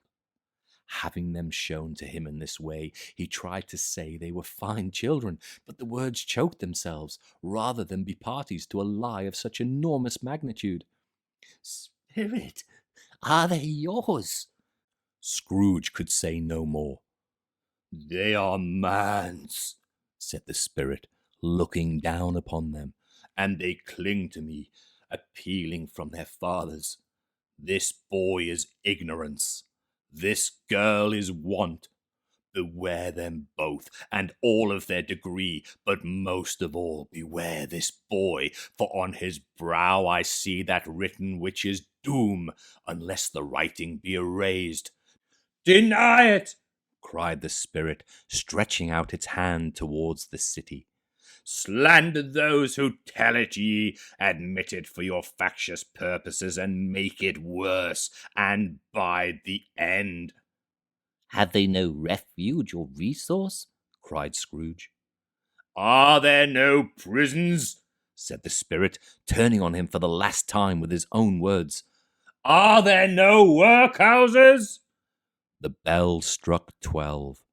Scrooge looked about him for the ghost, and saw it not.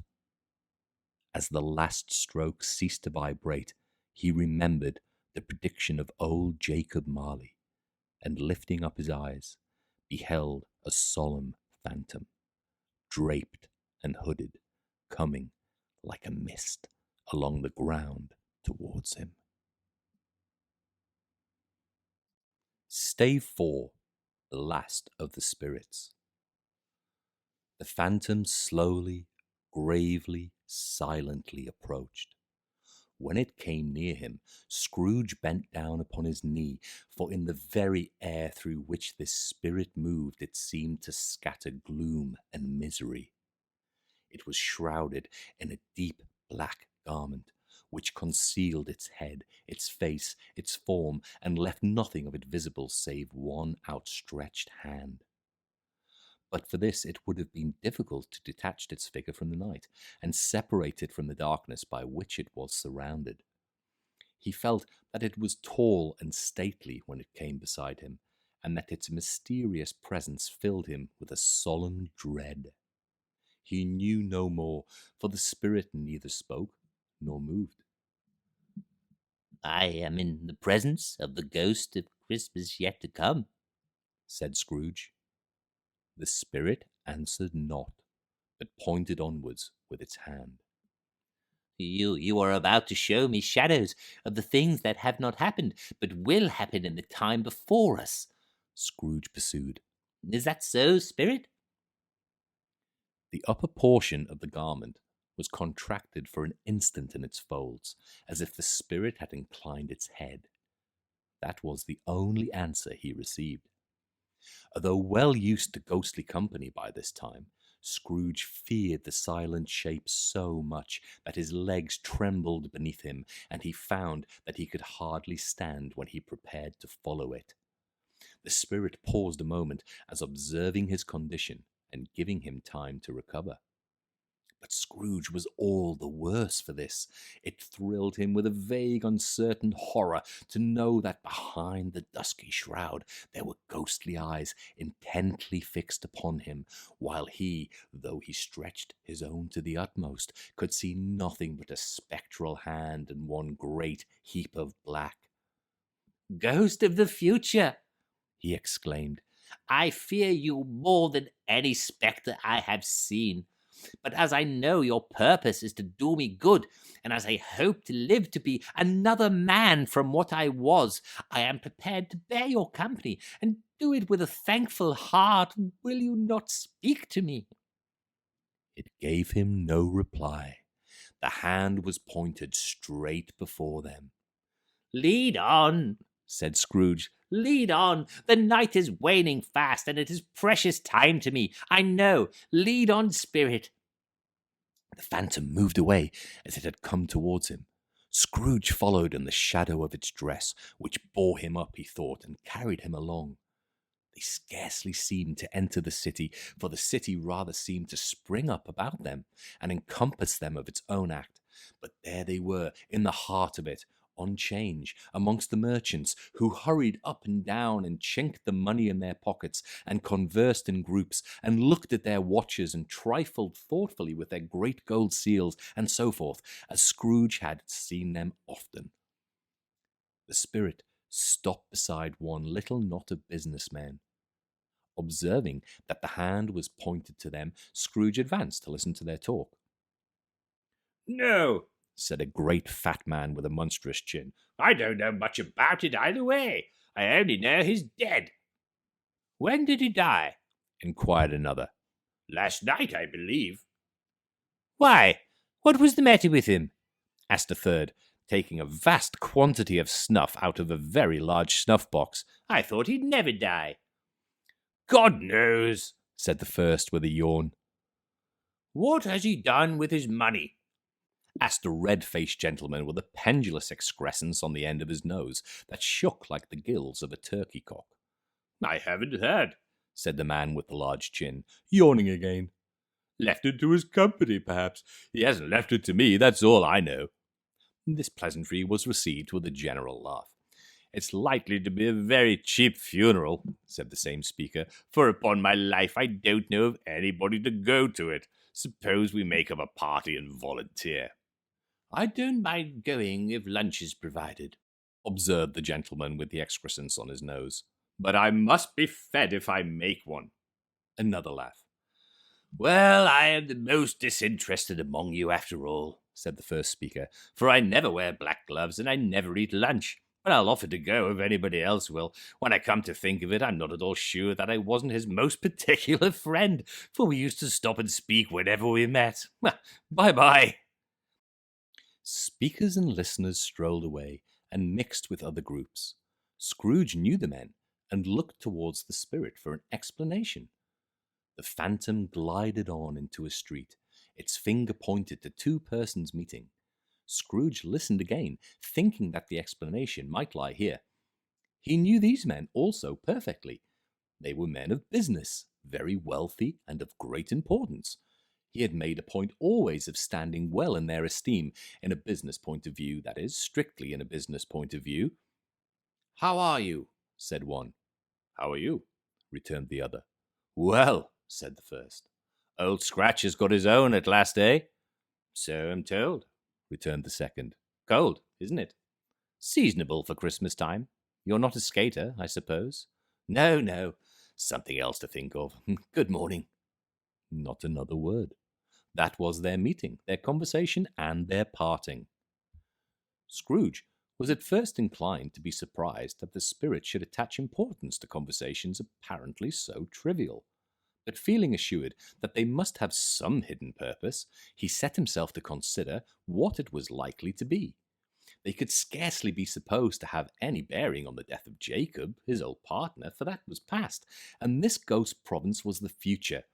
Nor could he think of anyone immediately connected with himself to whom he could apply them. But nothing doubting that to whomsoever they applied, they had some latent moral for his own improvement, he resolved to treasure up every word he heard, and everything he saw, and especially to observe the shadow of himself when it appeared. For he had an expectation that the conduct of his future self would give him the clue he missed, and would render the solution of these riddles easy. He looked about in that very place for his own image, but another man stood in his accustomed corner, and though the clock pointed to his usual time of day for being there, he saw no likeness of himself among the multitudes that poured in through the porch. It gave him little surprise, however, for he had been revolving in his mind for a change of life, and thought and hoped he saw his newborn resolutions carried out in this. Quiet and dark beside him stood the phantom, with its outstretched hand. When he roused himself from his thoughtful quest, he fancied from the turn of the hand and its situation in reference to himself that the unseen eyes were looking at him keenly. It made him shudder and feel cold.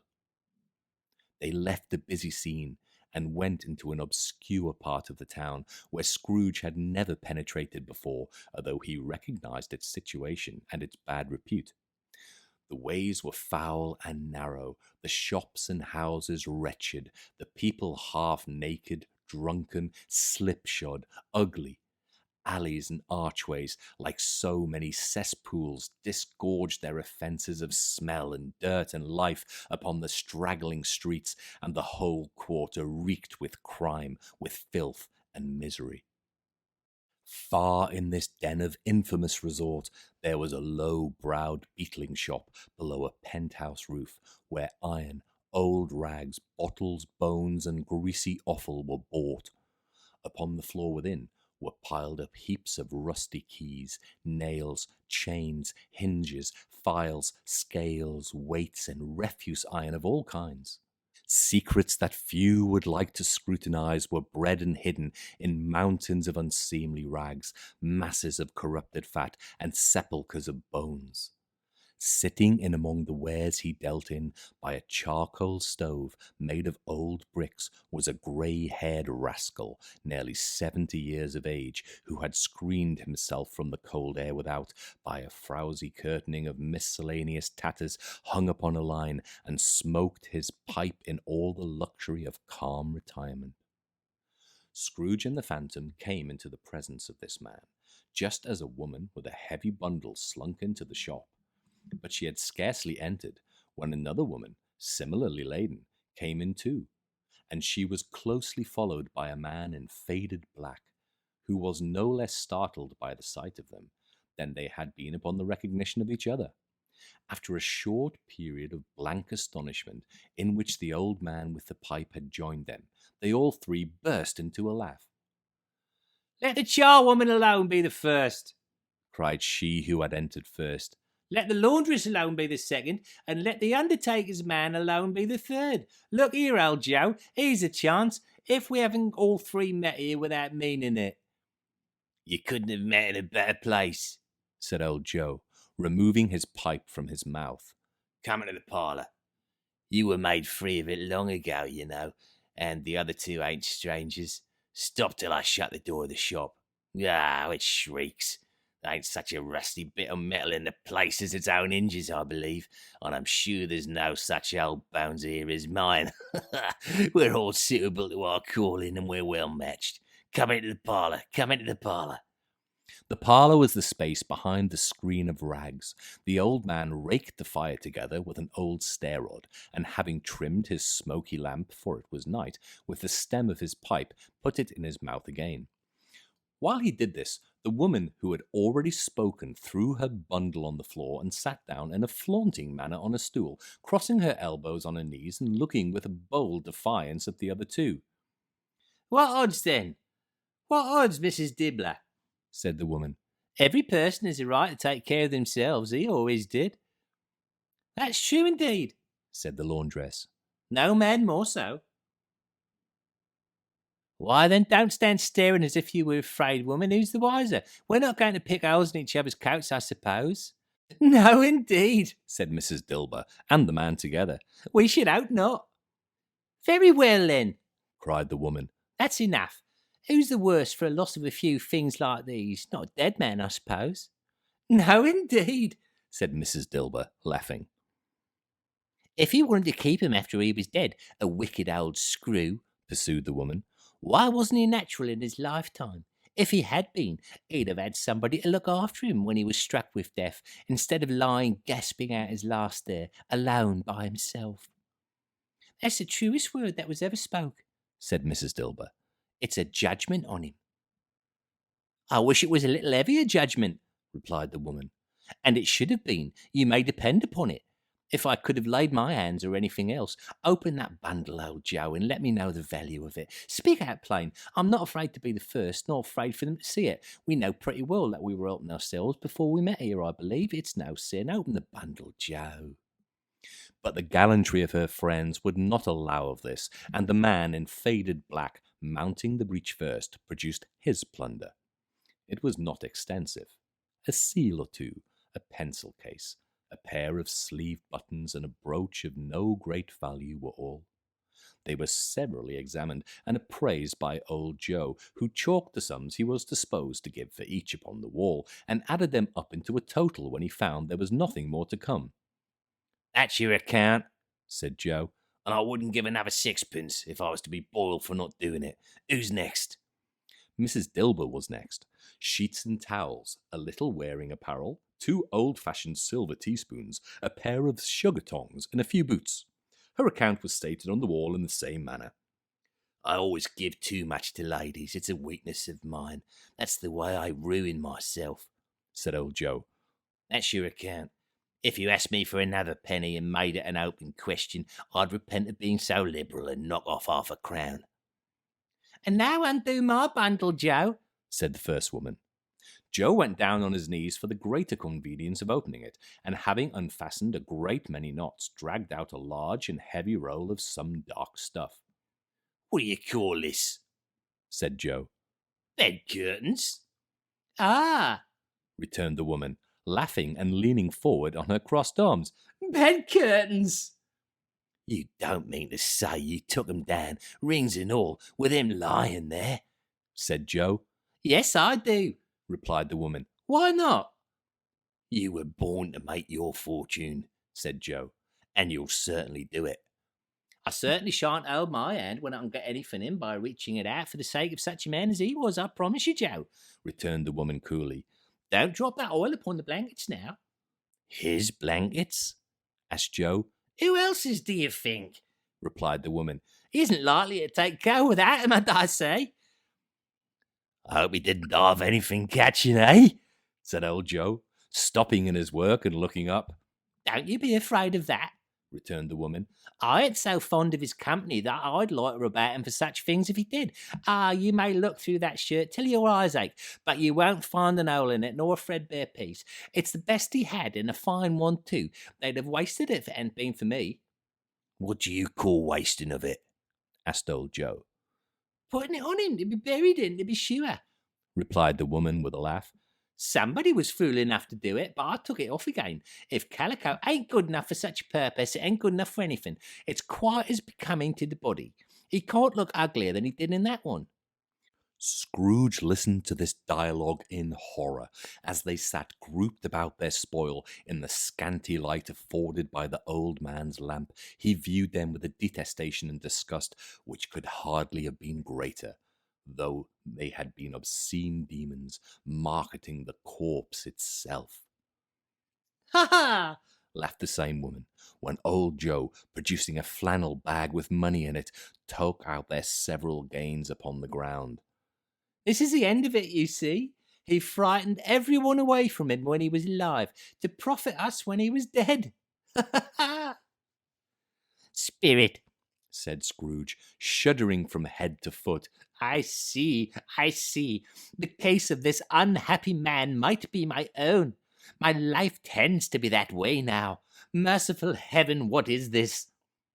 He recoiled in terror, for the scene had changed, and now he almost touched a bed, a bare, uncurtained bed, on which, beneath a ragged sheet, there lay a something covered up, which, though it was dumb, announced itself in awful language.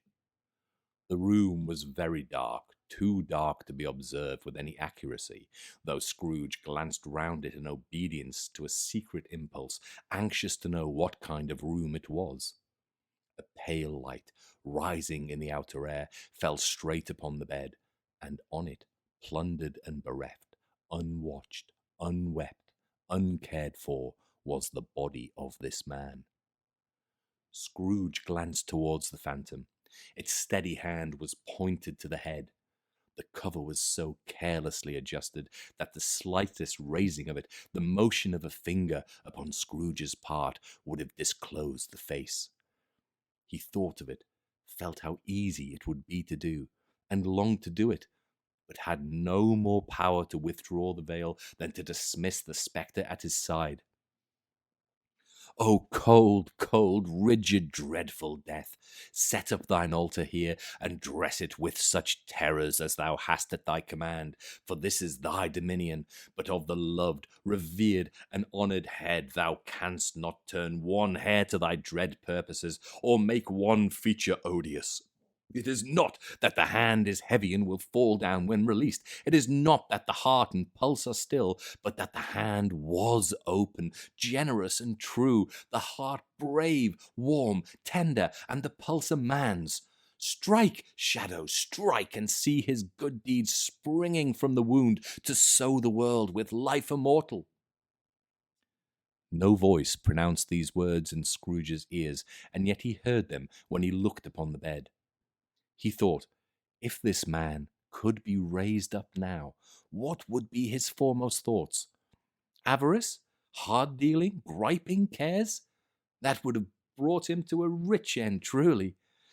He lay in the dark, empty house, with not a man, a woman, or a child to say that he was kind to me in this or that, and for the memory of one kind word I will be kind to him. A cat was tearing at the door, and there was a sound of gnawing rats beneath the hearthstone. What they wanted in the room of death, and why they were so restless and disturbed, Scrooge did not dare to think. Spirit, He said, this is a fearful place.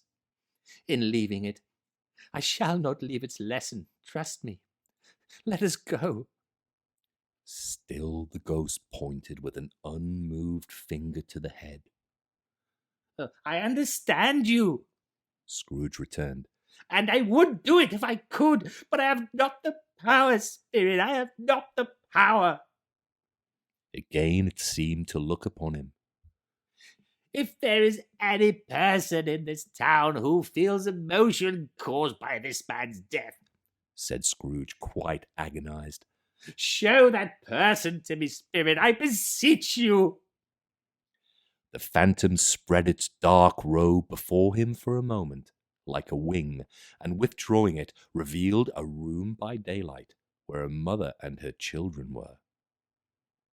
She was expecting someone, and with anxious eagerness, for she walked up and down the room, started at every sound, looked out from the window, glanced at the clock, tried, but in vain, to work with her needle, and could hardly bear the voices of the children in their play.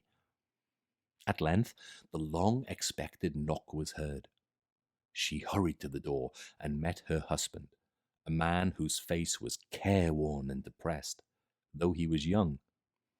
There was a remarkable expression in it now, a kind of serious delight, of which he felt ashamed, and which he struggled to repress. He sat down to the dinner that had been hoarding for him by the fire, and when she asked him faintly what news, which was not until after a long silence, he appeared embarrassed now to answer. Is it good She said, or bad? to help him. Bad. He answered.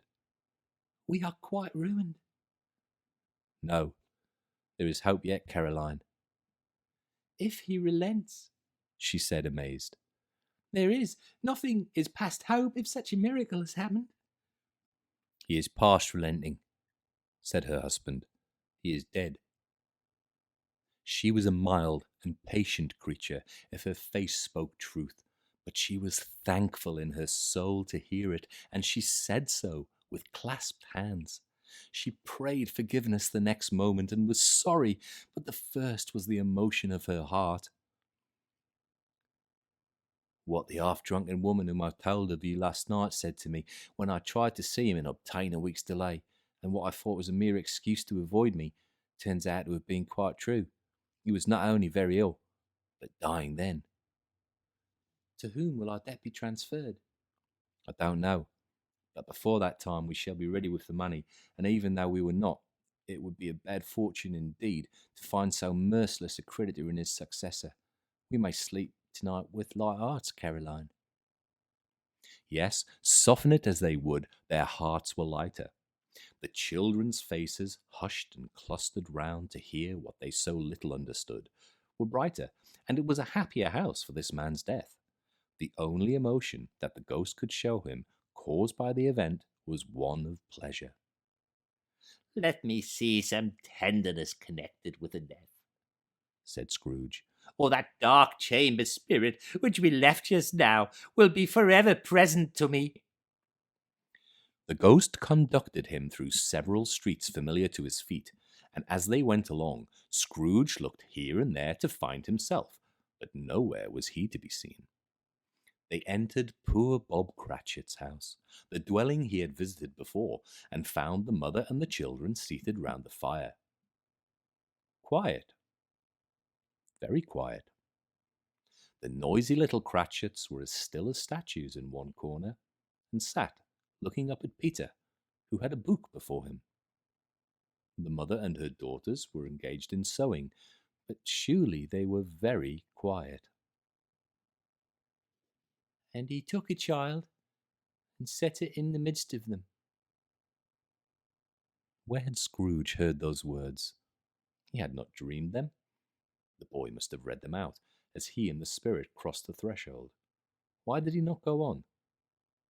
The mother laid her work upon the table and put her hand up to her face. The colour hurts my eyes, She said. The colour? Ah, poor Tiny Tim. They're better now again, said Cratchit's wife. It makes them weep by candlelight, and I wouldn't show weak eyes to your father when he comes home for the world. It must be near his time. Past it, rather, Peter answered, shutting up his book. But I think he has walked a little slower than he used these last few evenings, mother. They were very quiet again. At last she said, and in a steady, cheerful voice that only faltered once, I have known him walk with, I've known him walk with Tiny Tim upon his shoulder, very fast indeed. And so have I, cried Peter. Often.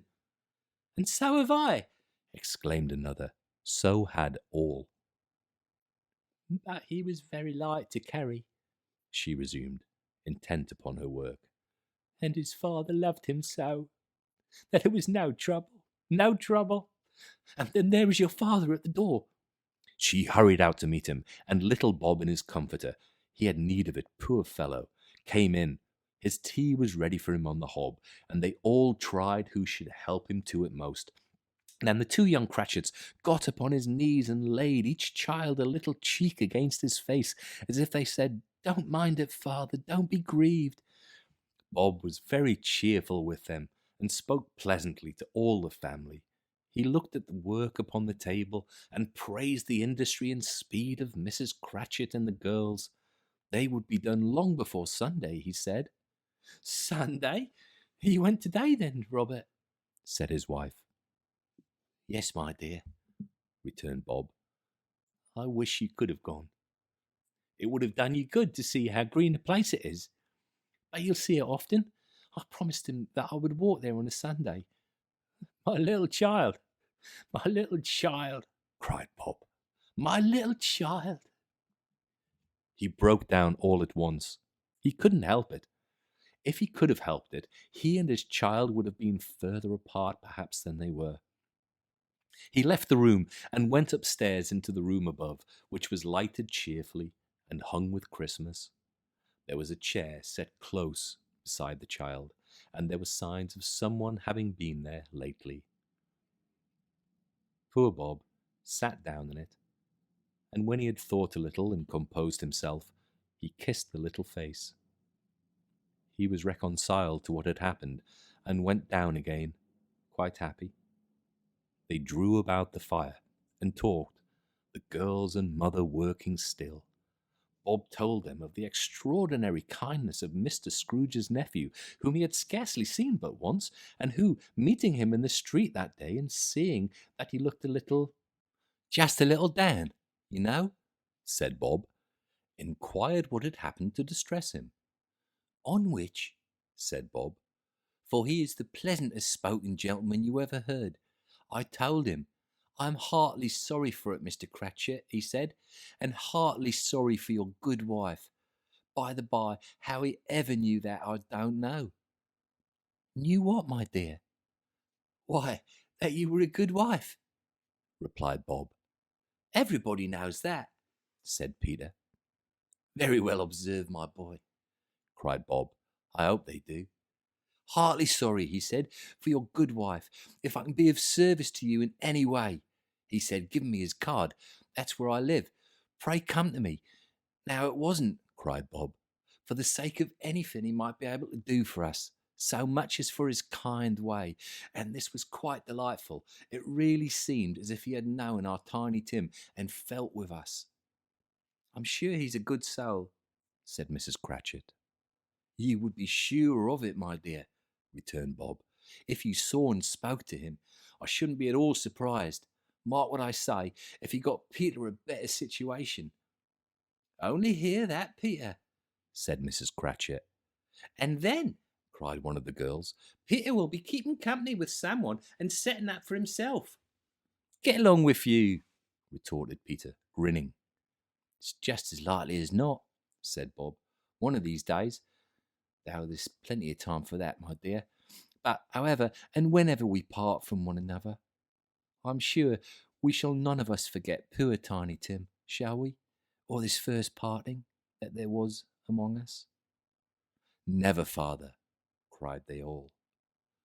And I know, said Bob, I know, my dears, that when we recollect how patient and how mild he was, although he was a little, little child, we shall not quarrel easily among ourselves and forget poor Tiny Tim in doing it. No, never, father, they all cried again. I am very happy, said little Bob.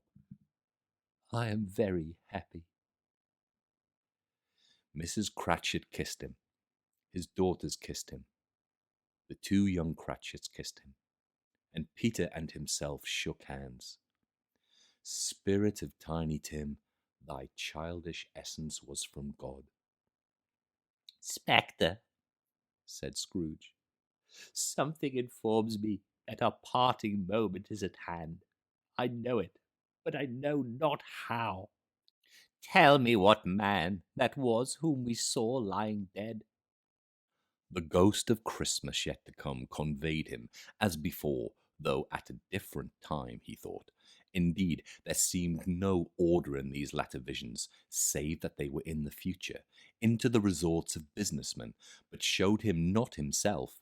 Indeed, the spirit did not stay for anything, but went straight on, as to the end just now desired, until besought by Scrooge to tarry it for a moment. This court, said Scrooge, the which we hurry now, is where my place of occupation is, and has been for a length of time. I see the house. Let me behold what I shall be in days to come. The spirit stopped. The hand was pointed elsewhere. The house is yonder, Scrooge exclaimed. Why do you point away? The inexorable finger underwent no change. Scrooge hastened to the window of his office and looked in. It was an office still, but not his. The furniture was not the same, and the figure in the chair was not himself. The phantom pointed as before. He joined it once again, wondering why and whither he had gone, accompanied it until they reached an iron gate. He paused to look round before entering. A churchyard. Here, then, the wretched man whose name he had now to learn lay underneath the ground. It was a worthy place, walled in by houses, overrun by grass and weeds, the growth of vegetation's death, not life, choked up with too much burying, fat with repleted appetite. A worthy place. The spirit stood among the graves and pointed down to one. He advanced towards it, trembling. The phantom was exactly as it had been, but he dreaded that he saw new meaning in its solemn shape. Before I draw nearer to that stone to which you point, said Scrooge, answer me one question. Are these the shadows of the things that will be, or are they shadows of things that may be only? Still the ghost pointed downwards to the grave by which it stood. Men's courses will foreshadow certain ends, to which, if persevered in, they must lead, said Scrooge. But if the courses be departed from, the ends will change. Say it is thus with what you show me. The spirit was as immovable as ever. Scrooge crept towards it, trembling as he went, and following the finger, read upon the stone of the neglected grave his own name, Ebenezer Scrooge. Am I the man who lay upon the bed? He cried, upon his knees.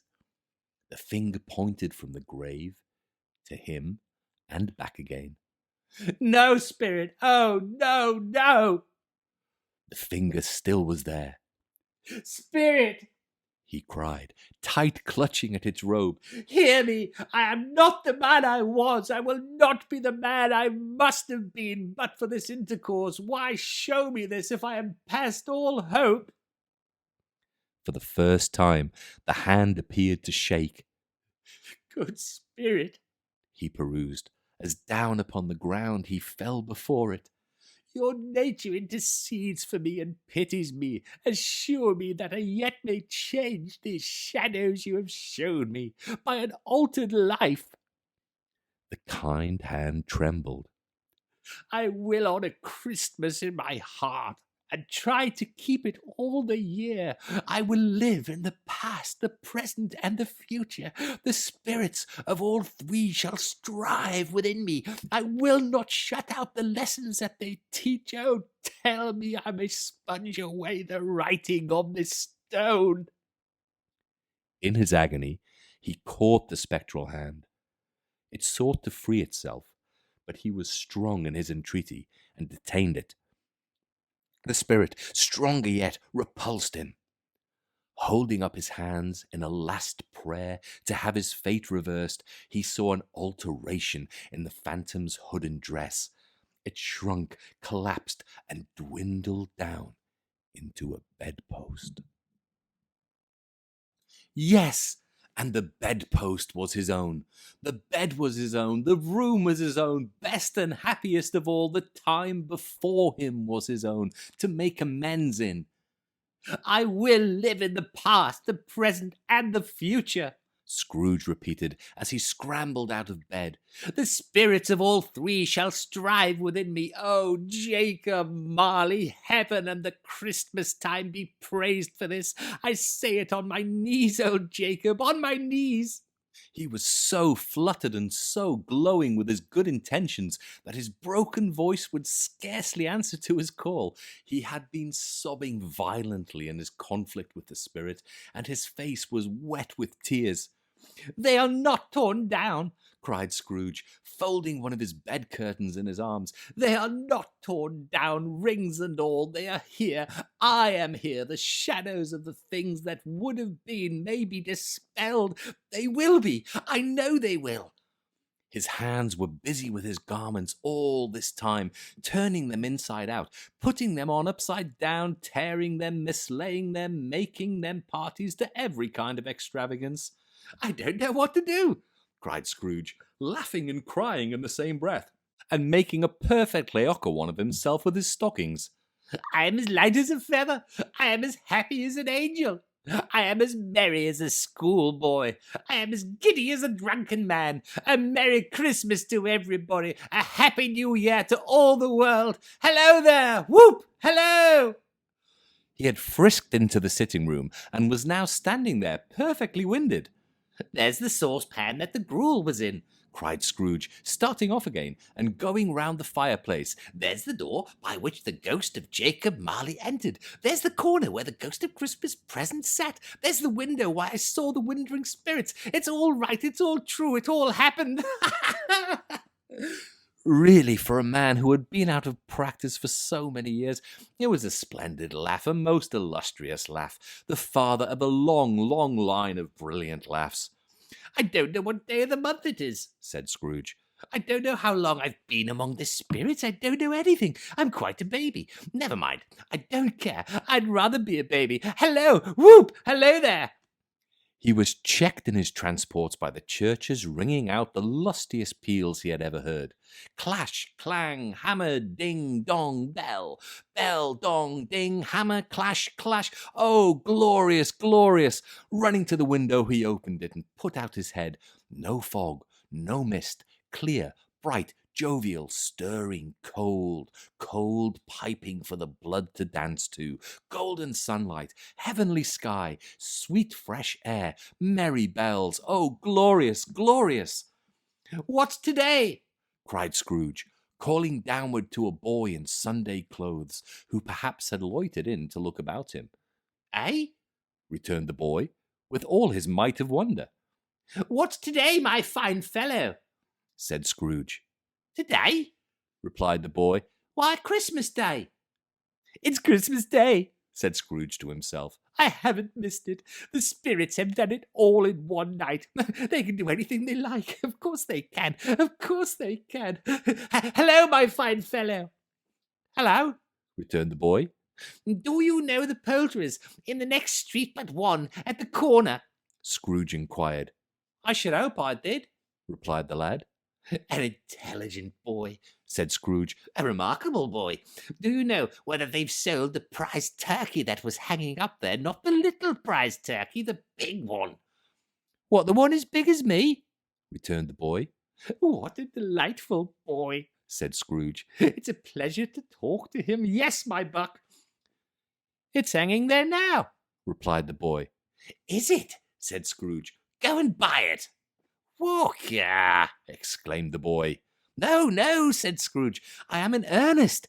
Go and buy it, and tell him to bring it here, that I may give them the direction where to take it. Oh, come back with the man. I'll give you a shilling.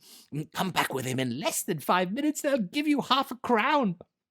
The boy was off like a shot. He must have had a steady hand at a trigger who could have got a shot off half so fast. I'll send it to Bob Cratchit, whispered Scrooge, rubbing his hands and splitting with a laugh.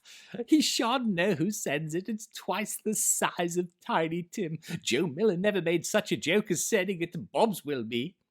The hand in which he wrote the address was not a steady one, but write it he did, somehow, and went downstairs to open the street door, ready for the coming of the poulterer's man. As he stood there, waiting his arrival, the knocker caught his eye. I shall love it as long as I live, cried Scrooge, patting it with his hand. I scarcely ever looked at it before. What an honest expression it has in its face. It's a wonderful knocker. Here's the turkey. Hello, Whoop, how are you? Merry Christmas. It was a turkey. He never could have stood upon his legs, that bird. He would have snapped him off short in a minute, like sticks of sealing wax. Why, it's impossible to carry that to Camden Town, said Scrooge. You must have a cab.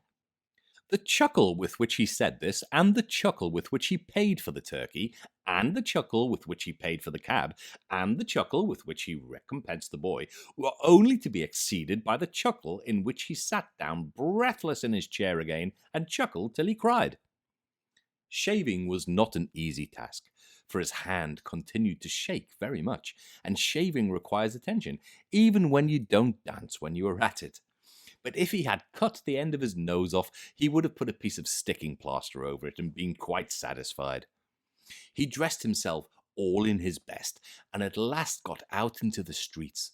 The people were by this time pouring forth, as he had seen them with the ghost of Christmas present, and walking with his hands behind him. Scrooge regarded every one with a delighted smile.